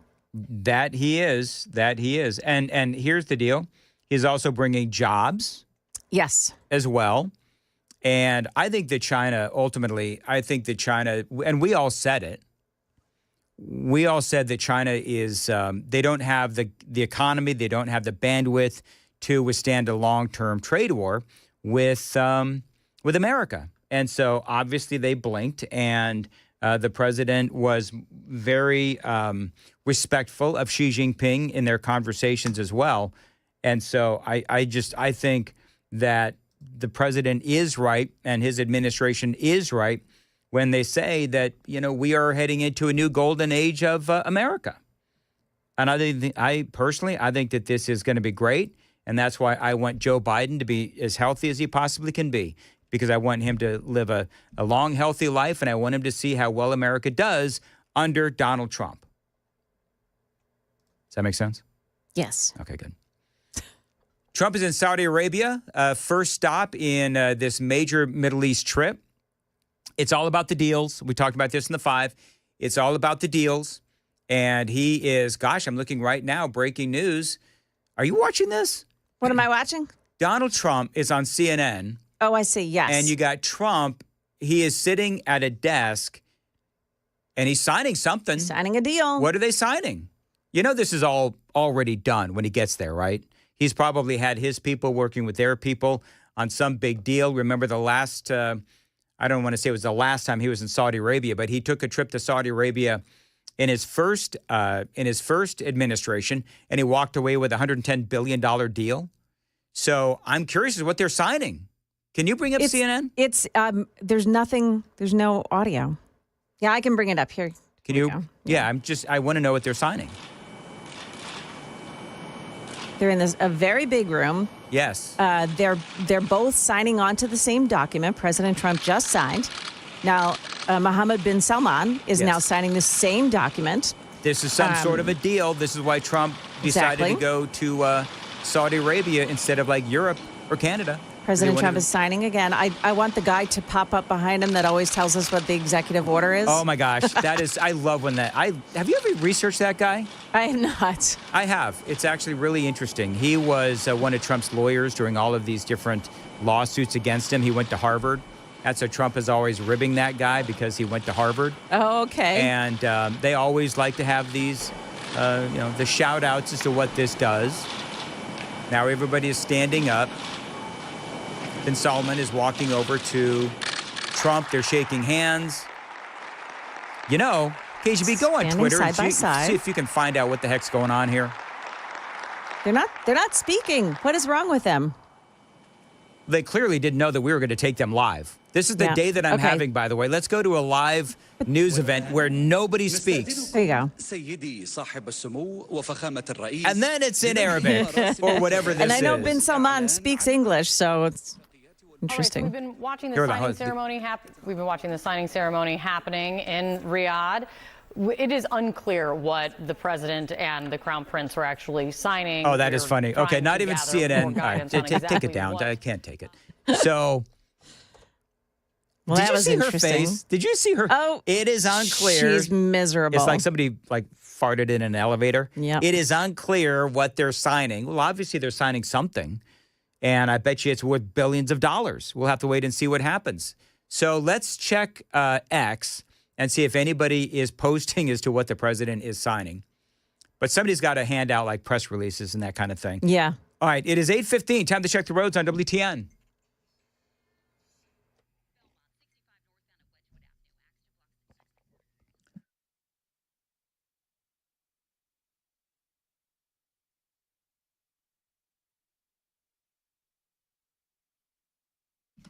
(8:17) Nashville's Morning News on Super Talk 99.7 WTN. As far as your weather goes, weather today, a high of 78 and scattered thunderstorms as well.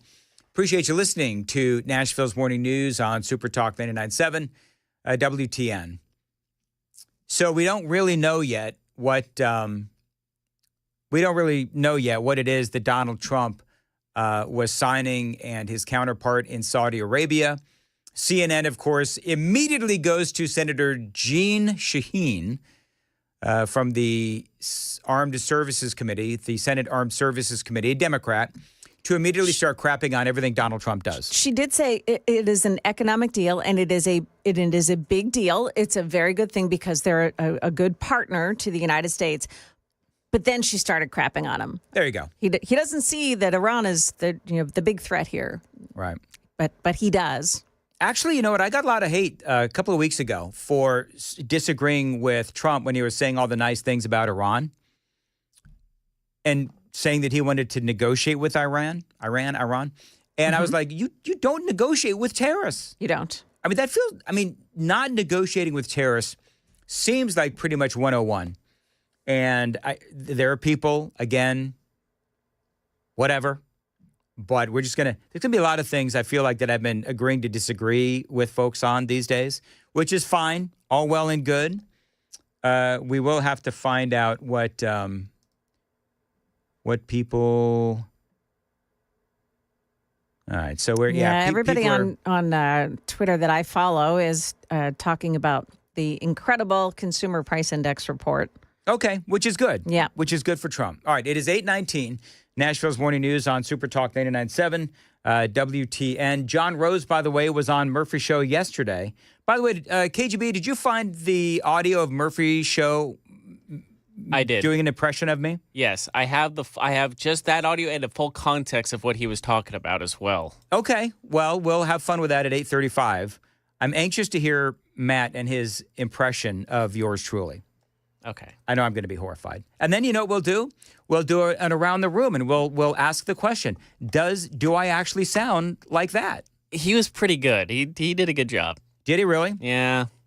Hate to say it, but it was pretty spot on. Am I going to shame spiral when I hear this? Because it's like... You've already shame spiraled today, though. I think I'm stroking out in here. I know. Earlier, I couldn't put two words together. Anyway. Just one of those days. Speaking of which, John Rose was on with Matt yesterday. Great interview, as always. And Matt asked him, first question, great question, are we getting enough done? And why are we not working on getting Trump's executive orders into law?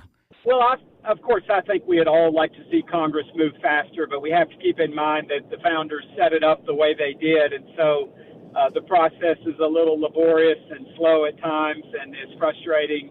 But I think we are making good progress. So, we've had 8 of the 11 committees that have got to mark up language for the one big beautiful bill that have gotten their work done. 3 more that are going to do it this week, all with the hope of getting this to the House floor and then, providing leadership and leverage for the United States Senate that is going to be trailing behind us. So I think that needs to get done. Yep.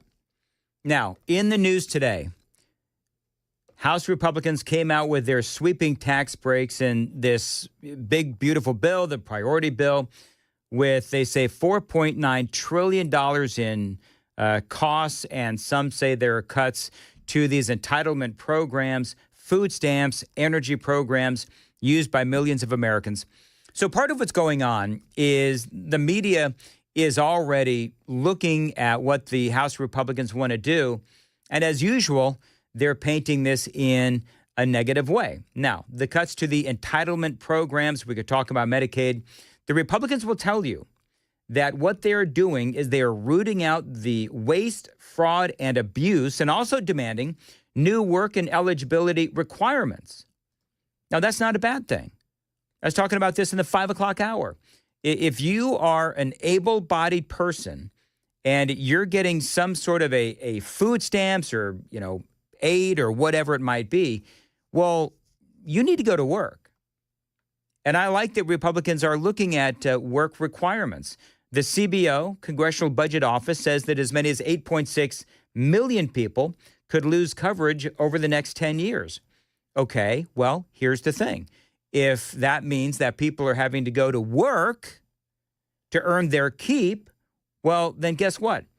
I think that's okay. By the way, Donald Trump and members of Congress have all said we are not going to cut the benefits that people really need.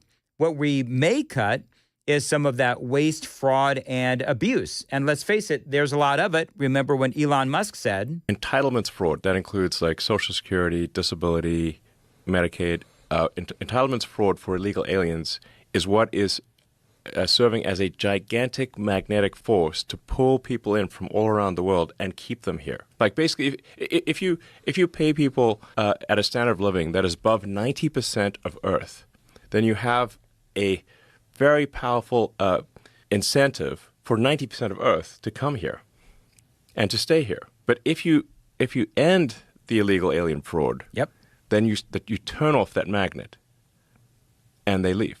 And they stop coming, and the ones that are here, many of them will simply leave. And if that happens, they will lose a massive number of Democratic voters. That's right. So we'll have to see what happens, because we all know the politicizing of illegal immigration. We all know the politicizing of fraud in this case, as Elon Musk is talking about, illegal aliens getting government benefits and really putting out the welcome mat for these folks and turning them into voters. And so that is something that we've all been talking about for a long time. By the way, in talking about, and it's been a very busy morning. Mike Johnson, I was reading that House Speaker Mike Johnson, Senate Leader John Thune, both may be against the idea of Donald Trump trying to lower drug prices. We'll see. 8:24 at Nashville's Morning News. Joan Jones has the news at 8:30. Joan. Yeah, so by the time we get on the air here with our news report, stock trading will have already gotten underway. And we'll take a look at what's happening on Wall Street after a very positive report on consumer prices. Also, we're still digging in. What is it that President Trump and the Saudi Crown Prince signed on to just a few moments ago? We're checking on that. Hopefully, we'll have an answer for you at 8:30 here on Super Talk 99.7 WTN.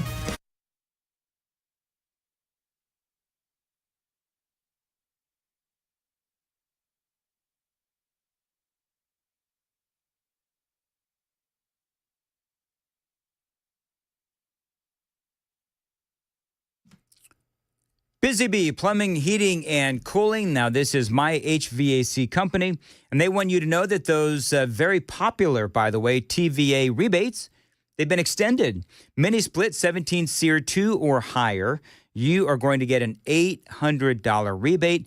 Get up to 12 months, no payment and no interest, depending on your credit and lenders. Offers may vary.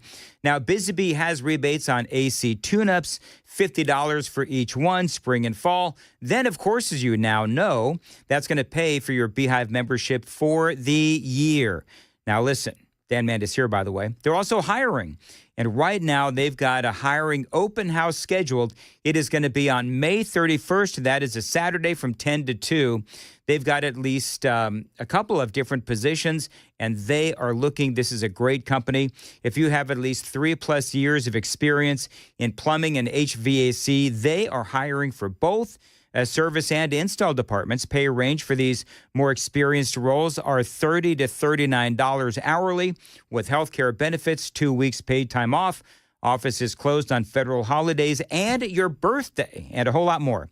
Now, even if you're a recent graduate or relatively new to the trades, they welcome you and your family to come on out and meet their team on May 31st from 10 to 2.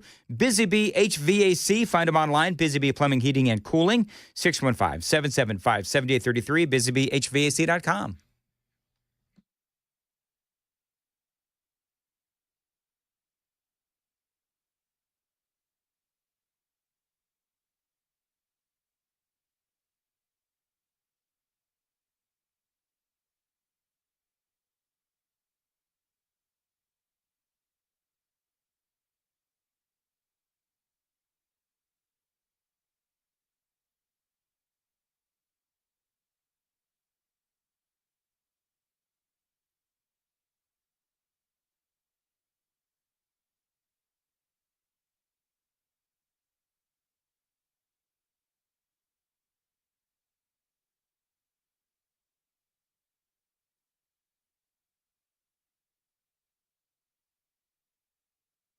Eight 827 Nashville's Morning News. Dan Mandis here. I've been telling you for years about my friends at USS, United Structural Systems. Now, they are experts in waterproofing, concrete leveling, and foundation repair. This is a great company. They've helped me several times with my home over the years, and that is indeed why I proudly endorse United Structural Systems. I'm one of 30,000 satisfied customers, and listen to this recent review on Google. Guy says that USS was highly professional. The crew was phenomenal from start to finish, and they treated his home as if they were working on their own home. And he gives USS 5 stars all the way, as do I. Now, United Structural Systems, now they're not going to charge you for any unnecessary repairs, and you're not going to pay a dime until the work is done, and you are a satisfied customer. Now, they can also help you with basement and crawl space waterproofing, basement wall stabilization, and yes, foundation repair.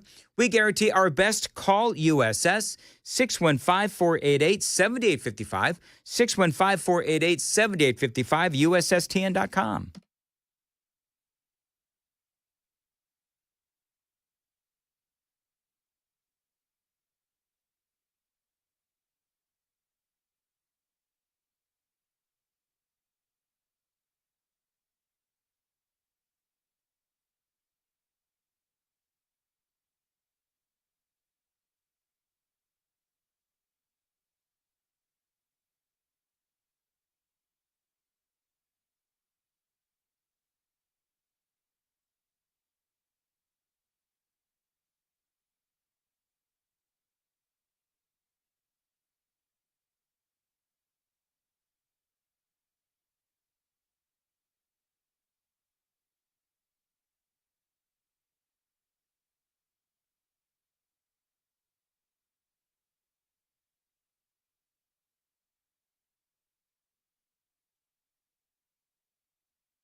Good morning. It is now 8:30, and I'm Joan Jones with your top stories. President Trump is in Riyadh, Saudi Arabia, part of a 3-nation Mideast trip, and he has just signed on to several agreements alongside the Saudi Crown Prince Mohammed bin Salman. Now, before that signing ceremony, President Trump had this to say. As you know, we have the biggest business leaders in the world here today. They're going to walk away with a lot of checks for a lot of things that you're going to provide. And in the United States, it's probably 2 million jobs that we're talking about. Leaders from OpenAI, BlackRock, Boeing, and Amazon are also on the president's trip, as well as, of course, Elon Musk. President Trump is going to address the media at 9 o'clock this morning. We'll keep you posted on what he has to say. An attempted murder suspect is dead after exchanging gunfire with police officers yesterday morning. Police spokesman Don Aaron telling us that they'd been looking for Tadarius Hunt since a Nashville Rescue Mission employee was shot as he was leaving work on Sunday. He was very critically wounded. He was shot several times in the upper body and also his legs. He was critical, very critical when he was taken to the hospital yesterday, but he was able to speak to our detectives at the hospital and give information as to who is responsible for that. And he is still in the hospital this morning. He is said to be recovering. Now, the person who police say was Tadarius Hunt, they say he had pulled a pistol on officers on the Division Street Bridge early yesterday morning. Hunt died at the hospital after being fired upon by Officer Clayton Lewis. Clayton Lewis is a 9-year veteran of the police force, and he was treated at the hospital for a graze wound to his leg and released last night. Well, day one of the Sean Combs sex trafficking trial is now in the books. The first witness, Israel Flores, an LAPD officer who was working security at the hotel that night, said he responded to a call of a woman in distress. The officer testifying Combs gave him a devilish stare and tried to bribe him with a sack of money, saying, "Here, take care of this for me. Don't tell anyone." He says he refused the cash. A male escort, Daniel Phillip, testified he was paid to have sex with Cassie Ventura several times in front of Combs and claiming he saw Combs get violent towards Ventura. It came out of nowhere, he told the jury. I was terrified. ABC correspondent Aaron Katursky, you're there. That trial will continue today.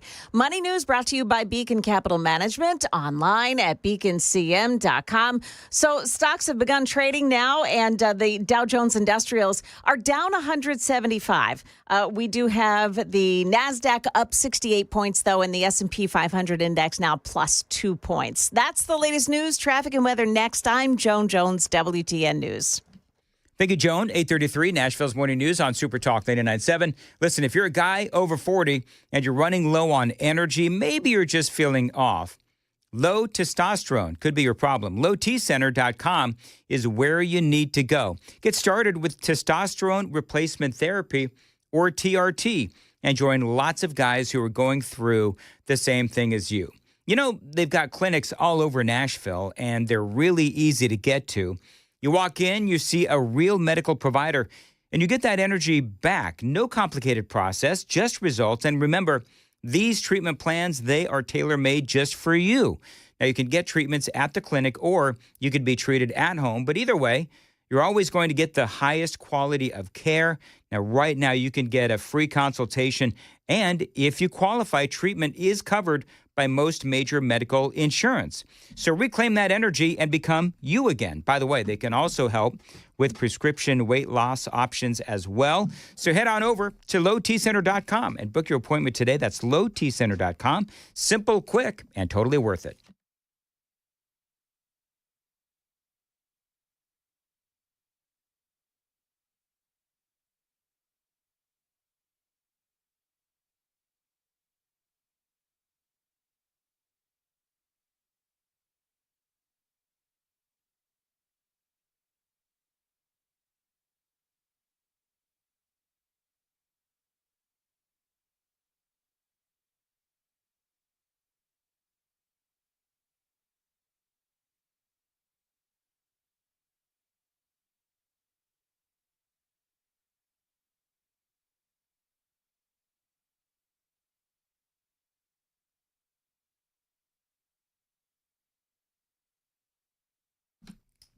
$8:35, Dan Mandis here on Super Talk 99.7 WTN. Listen, are your monthly bills keeping you up at night? Worried about your finances in these crazy times? Well, a lot of people just like you. Now, if you're like most people, you've probably racked up a sizable amount on your credit cards, and the monthly payments, they're simply not making a dent. It is time to call my friends at Loan Pronto. If you own a home, you have a super easy way to get tens, even hundreds of thousands of dollars in cash. Loan Pronto has lots of options for helping you tap into the equity in your home, and you get the cash you need to get back on solid footing. Now, most homeowners who do this end up wiping out all their credit card debt and cutting their monthly expenses by $1,000. Now, listen, you didn't mean to end up where you are now, but you don't have to stay there. You don't have to keep stressing about money. Call Loan Pronto for fast debt relief at 615-499-5780, 615-499-5780. You can find them online, loanpronto.com. That's loanpronto.com. Equal housing lender, NMLS 166-1781. Subject to lender approval, NMLSconsumeraccess.org.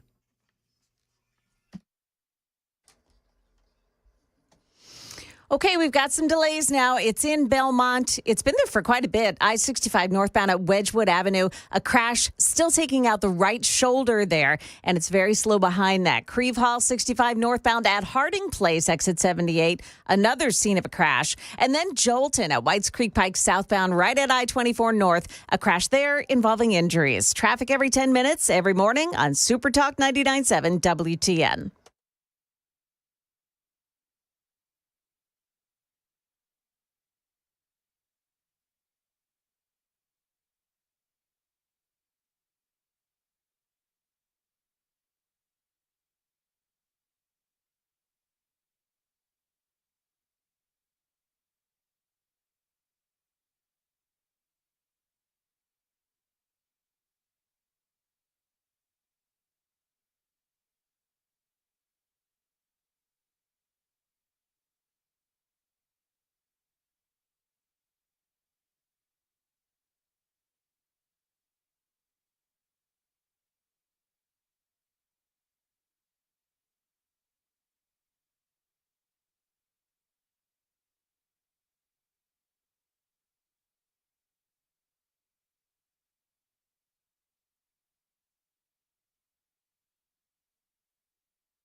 Hello. 8:38, Nashville's Morning News on WTN. Hello. Hello. What's up? Joan, we have had a complete computer meltdown in this studio. All right. I know, right? Welcome to another day. Even my beauty lights turned off, and we can't possibly have that. No. Wow. So we need our Mandis with perfect lighting. That's exactly what we need with perfect lighting because, God knows my regular face isn't going to cut it. Oh, come on, Dan. All right, so real quick, we got a couple of things we need to do. Did you just well Dan me, but in a come on Dan kind of way? Come on, Dan. Come on, Dan. It's like, come on, man, but come. Yep. Did you hear my Joe Biden joke? No. Hey, Joan. Oh, gosh. Yes, Dan. So what's going on with Joe Biden? He has a nodule on his prostate. That's the joke? Is that? No, stand by for it. Oh, wait. Gee, was that his head that they found up there? Oh, I like it. Okay. I got that from the super text line, though. You nailed it. I know I did, but I got it from... Sometimes you have to appropriate a joke or two. Crickets. I do have to appropriate a joke or two. That is exactly right. Yep, I do the Listen, same. if you send a joke into the super text line... It's fair game to be stolen without any credit given. So can I do that? Can I just... I think, without any credit given? as long as we put the warning out there that your jokes can and will be stolen, okay, then I think we're good to go. Okay. I think Put that in a contract. It's baked in the cake. Is it baked in the cake? If you send something real good, we're going to take it. We're not going to give you credit. All right, you want to hear what the signing was? Yeah, they were signing big yeah, what was papers. he Yeah. signing? So it was a series of agreements on energy, defense, and other areas. Not sure what that means. It is a $600 billion investment in America. They got to step it up. We need $1 trillion. Let's go. Let's go. Come on, man. Well, I knew that Trump wanted to do that. He's all about deals. And there were people that are saying, you know, the chattering Washington, D.C. class were upset because he was not going to, you know, a European country. He wasn't going to NATO. He wasn't going to Canada. He was, you know, going to Saudi Arabia where he could make deals. That's what it's all about. I don't care about him pressing the flesh. I care about him making deals. Oh. Even less funny the second time around. It was a lot more awkward when Biden was pressing flesh. Yes, absolutely. Well, he didn't. I don't think flesh. He was sniffing. He wasn't pressing. Yeah, true. He was more just sniffing kids. Good Lord. All right, real quick. We got a lot to cover. Yeah. Number one is that we didn't go over Cocaine Gate with Chris yesterday, so we got to get to that. But first, we're going to play the audio of Matt Murphy apparently doing an impression of me. So do you want the quick one or the full context version? It's only like an extra 10 seconds. It just do the long one. Okay. KGB, the illustrious producer of Nashville's Morning News, said, we could have britches for every show. You could have the Dan Mandis, Nashville's Morning News. You could have Matt Murphy and the Murphy Show. And Mandis said, no, we could just do Nashville's Morning News. Harsh. Hold on. Is that what I sound like? Yes or no, Chris? No, of course not. It's a little bit more high pitched. Murphy can't quite. His voice is too deep. A little bit more whiny, maybe. All right, play just me. We could just do Nashville's Morning News. I mean, that's pretty dead on. Is that close? No, we could just do Nashville's Morning News. I mean, I think it's important to point out, though, that you said we could just do Nashville's Morning News because everybody at the station knows Matt Murphy doesn't wear underwear. So, it didn't fit for him. That's exactly right. He took offense to that. My pitch was get everyone involved, and he went no, and he took offense. He went for another 10 minutes. Did he really? He went for the rest of the segment talking about it. Wait. Matt Murphy beating a dead horse? What? Well, no, he went to the idea we had about sponsoring it, and the Safe House was one. Yeah. I would love to. I think clear. Nashville Tents and Awning was another. Oh, that would be amazing. Do you think Nashville pitch a tent on the statues? Yeah. The problem is these are all great companies, and I don't think they would want to be soiled by our stupid little radio prank. Some of them would be so down. They'd love being the sponsor on the show. They would be so down for that. But here's the thing. First of all, the best part of that whole thing, from what I understand, was they're trying to figure out how many statues there are. And Murphy Show apparently was right. There's 8, and they're debating as to how many statues there are. And it's like they're kind of tangled up. You know what I mean? The naked statues. And this whole thing. There's been an entanglement. There has been an entanglement. Yes. And so we're talking about putting, either loincloth or some sort of breeches on them, or maybe an adult diaper. There we go. I don't know. But I fully support Murphy Show's idea of having a loincloth for every show. We should. So Chad, Murphy Show, Chris Hand, and of course yours truly. We can all, if there's 8, then we can each have 2. This is true. That's what we can do. So there you go. And some people say, Sarah says that sounded like Bugs Bunny. So that means you sound like Bugs Bunny?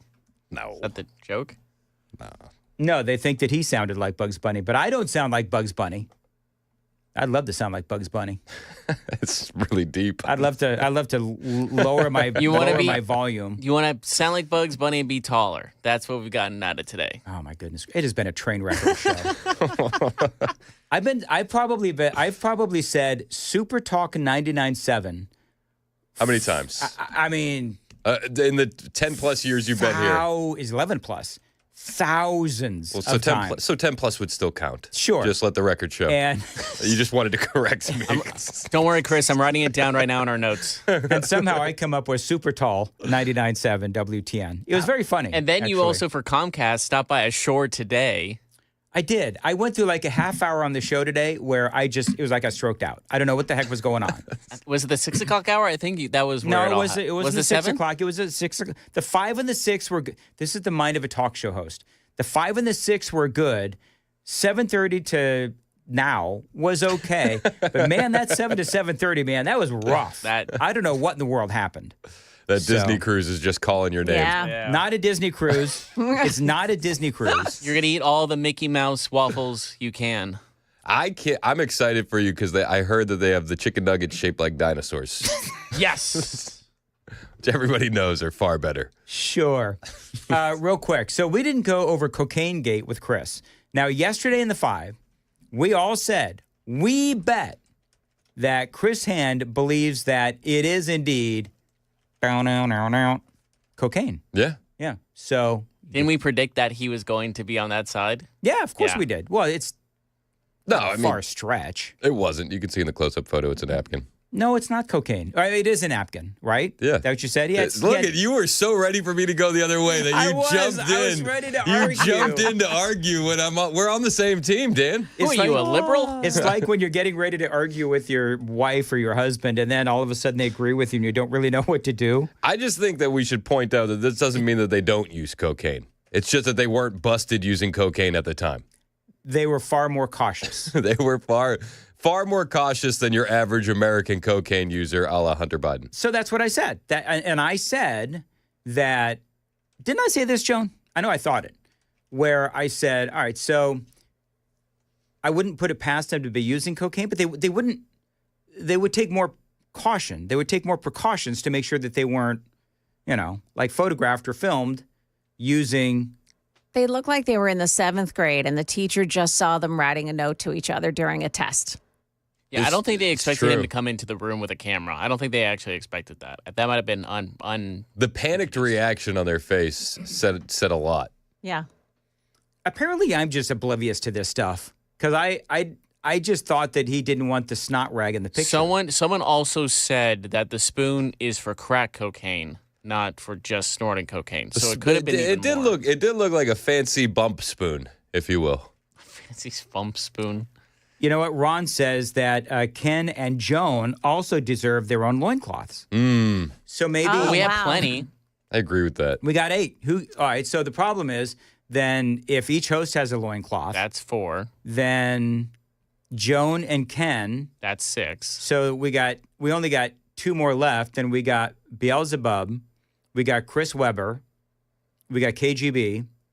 Who else do we have? Mason. And Mason. So we're leaving 2 out. There's your new Daily Dam poll. Ooh. Which producer gets the loincloth, but don't add any other context. This is going to get hurtful. Wait, can we do that real quick? Yeah. Which producer gets the loincloth? And that's all you do. Which producer gets the loincloth? You got Mason, KGB, Chris Webber. And Headless Bell. Which is a lot easier to spell than Beelzebub. That's the full name, Beelzebub? That's what I call him. That's what I used to call him. I'm shocked he doesn't want to work with That's what I was just thinking to myself. I was like, I'm learning a lot more. How to make friends and influence others. Yes. All right. Very good. What else you got?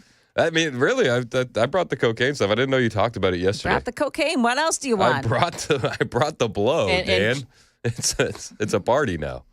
All right, the poll is up, and for the record, I started all this. Mm-hmm. I came up with the shirt thing, and we rolled it from there. So if I don't get one, I will be a little hurt. All right, you know what to do. That's all right, YouTube KGB. crowd. You can just take off your shirt again for Joan. My wife said, you can leave it on. Can I be honest about that? I was actually I'm burned pretty bad, so that was actually relieving me. I was in a lot of pain. I literally got a message from the program director yesterday after the show, and he said, "Were nipples exposed in the studio?" And I had to answer yes. I had to. Yes. I cannot tell a lie. That's why I'm talking to him today. And the funny thing is that I just took like 90 minutes worth of sexual harassment training I did too. video. Oh my gosh, did you do that? I did you it. did I that ju- I just yesterday, and then finished. you still exposed your nipples in the studio? I That's what forgot I'm- about that. That's I actually funny. sent Joan a text and I said, I believe that I saw sexual harassment yesterday. And this is really funny. This is the mind of Joan. I love Going it, out with Joan. a blaze of glory. No, Joan says, oh, good for you.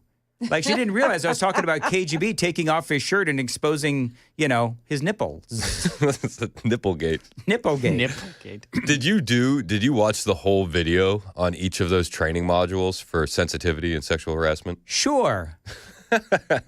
He doesn't do it. Absolutely. I Yeah. watched every single second. Because you know what I've heard that some people do? I've heard that some people will take that little thingy and just move it along. You can't do it with that one. Fast forward. I tried. Well, you needed to try harder. Yeah, you needed. Because from what I understand, people are doing it. Not me, though. This monitor would not let me, so they I might have think fixed if that. you're watching on Super Talk TV, Dan is becoming increasingly confused as to which way to move his head with the joke. Either he's nodding or he's shaking no. And he's like, it wasn't me. And he's doing both of them. He's just doing circles at a certain point. Listen, I had a stroke earlier. And to be fair, we don't even need to watch the video because the questions are so obvious. The funniest part was you weren't allowed to put it up to 2 times speed, but you were allowed to skip the whole video. But it's just the exam. Who thought this through? Who did this? It's the exam part that's like, okay, this is an obvious statement. I'm going to answer it the way it's obviously worded. Can you give an example? Like a guy was like, he sent an inappropriate, explicitly pornographic text. Is this a reporting to HR kind of violation? It's like, well, yeah. If you don't like to have fun, clearly. Choice C was, do you go ask him out on a date? You know what I mean? They're so kind of weird. It's ask on a date, send one back, or like report to HR that you were uncomfortable. Listen to me. All the questions were obvious. Exposing the nipples, gray area. Yeah, absolutely. All right, I got to make sure, because you'll notice Joan is eerily quiet on this. I got to make sure that we all understand this is very important training that we all do to make sure that we can sexually harass people without getting caught. So Exactly. that Totally was kidding, the point totally of kidding. turning off the camera while he was stripping in the studio. no evidence. In a place where only I can see. True. Exactly he right. only wanted to harass the coworkers, Yeah. not the audience. Understood. There you go. Excuse me. I feel harassed. I was just showing how sunburned I was. No, you showed off your nipples. That's what you did. I kept They were like, protruding. Okay, we're not getting It was into this. absolutely disgusting. Remember, I also saw the line, so I can see the back of KGB. I can also see the line where his bathing suit was, and there's the gap between the bathing suit line and the current jeans line. And the great thing, Do you know what I'm saying? The great thing is Joan. Is that better than? Oh, forget it. Joan was finally able to use the term that men often use. It's softly nipply in here. Because men often say that, hey, it's 8:53. Joan, what's coming up? Oh, my gosh. Well, I have to tell you something. Somebody's down in the lobby waiting for you. Waiting for me? Yeah.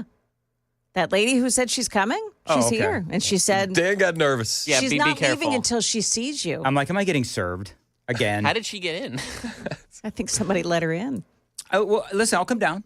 Okay. I'll come down. Yeah, she's got something for She's us. I don't know waiting what for it is. Do you want the final poll tally Yes. real quick? Yeah, real I'm the quick. producer. Yeah. So right now, Weber's at 26%, Bell's at 20%, Mason's at 11%, and I'm at 43%.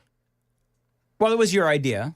And I am the one that made it, so I feel like that's a little And that's a we're little asking the biased. question during this show. Yeah, it's kind of There's that. unfair. I will want say. Bell to do it only because I know that he doesn't want to do it. All right, we got to go. All right. So 8:54.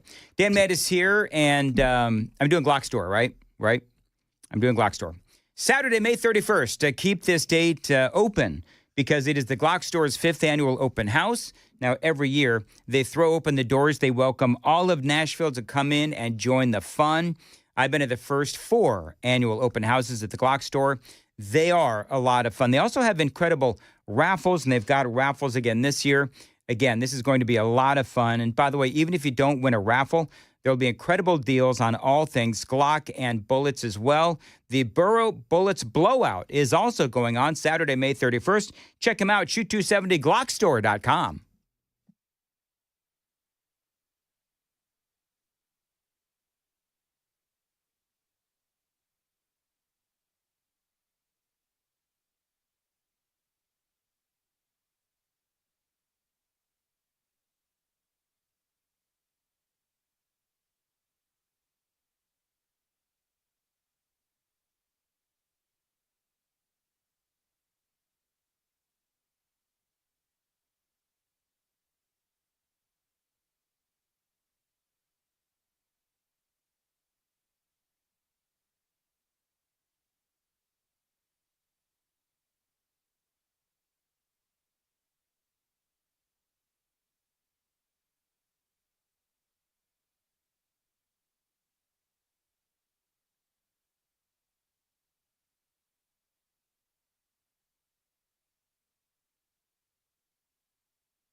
8:58. Nashville's Morning News. So Donna came in. Yeah, we were just visited by an angel. Oh, how about that? Did you notice that? I didn't see. Well, I don't know where she is now, but she just exited the studio. She brought coffee, and she brought all kinds of goodies, including, this is a woman that knows me because She brought you food. Reese's miniature peanut butter cups. Yes. M&M's as well. Whoa. And also a bunch of donuts. Donuts. You want a donut, Joan? So Donna made two stops. She brought us coffee from Dunk's, and then she stopped at Murfreesboro staple, Donut Country. Unfortunately, there was one condition, and that was that KGB couldn't have any. So she said. I'm eating some. Totally kidding, KGB. Thank you, Don't Donna. eat Hawaii donuts from me. Very sweet of you, Donna. Yes, absolutely. And Joan, I'll bring you some here in a couple of minutes after your newscast. Cool. I'm All right. ready. Thank you, Donna. Thank you.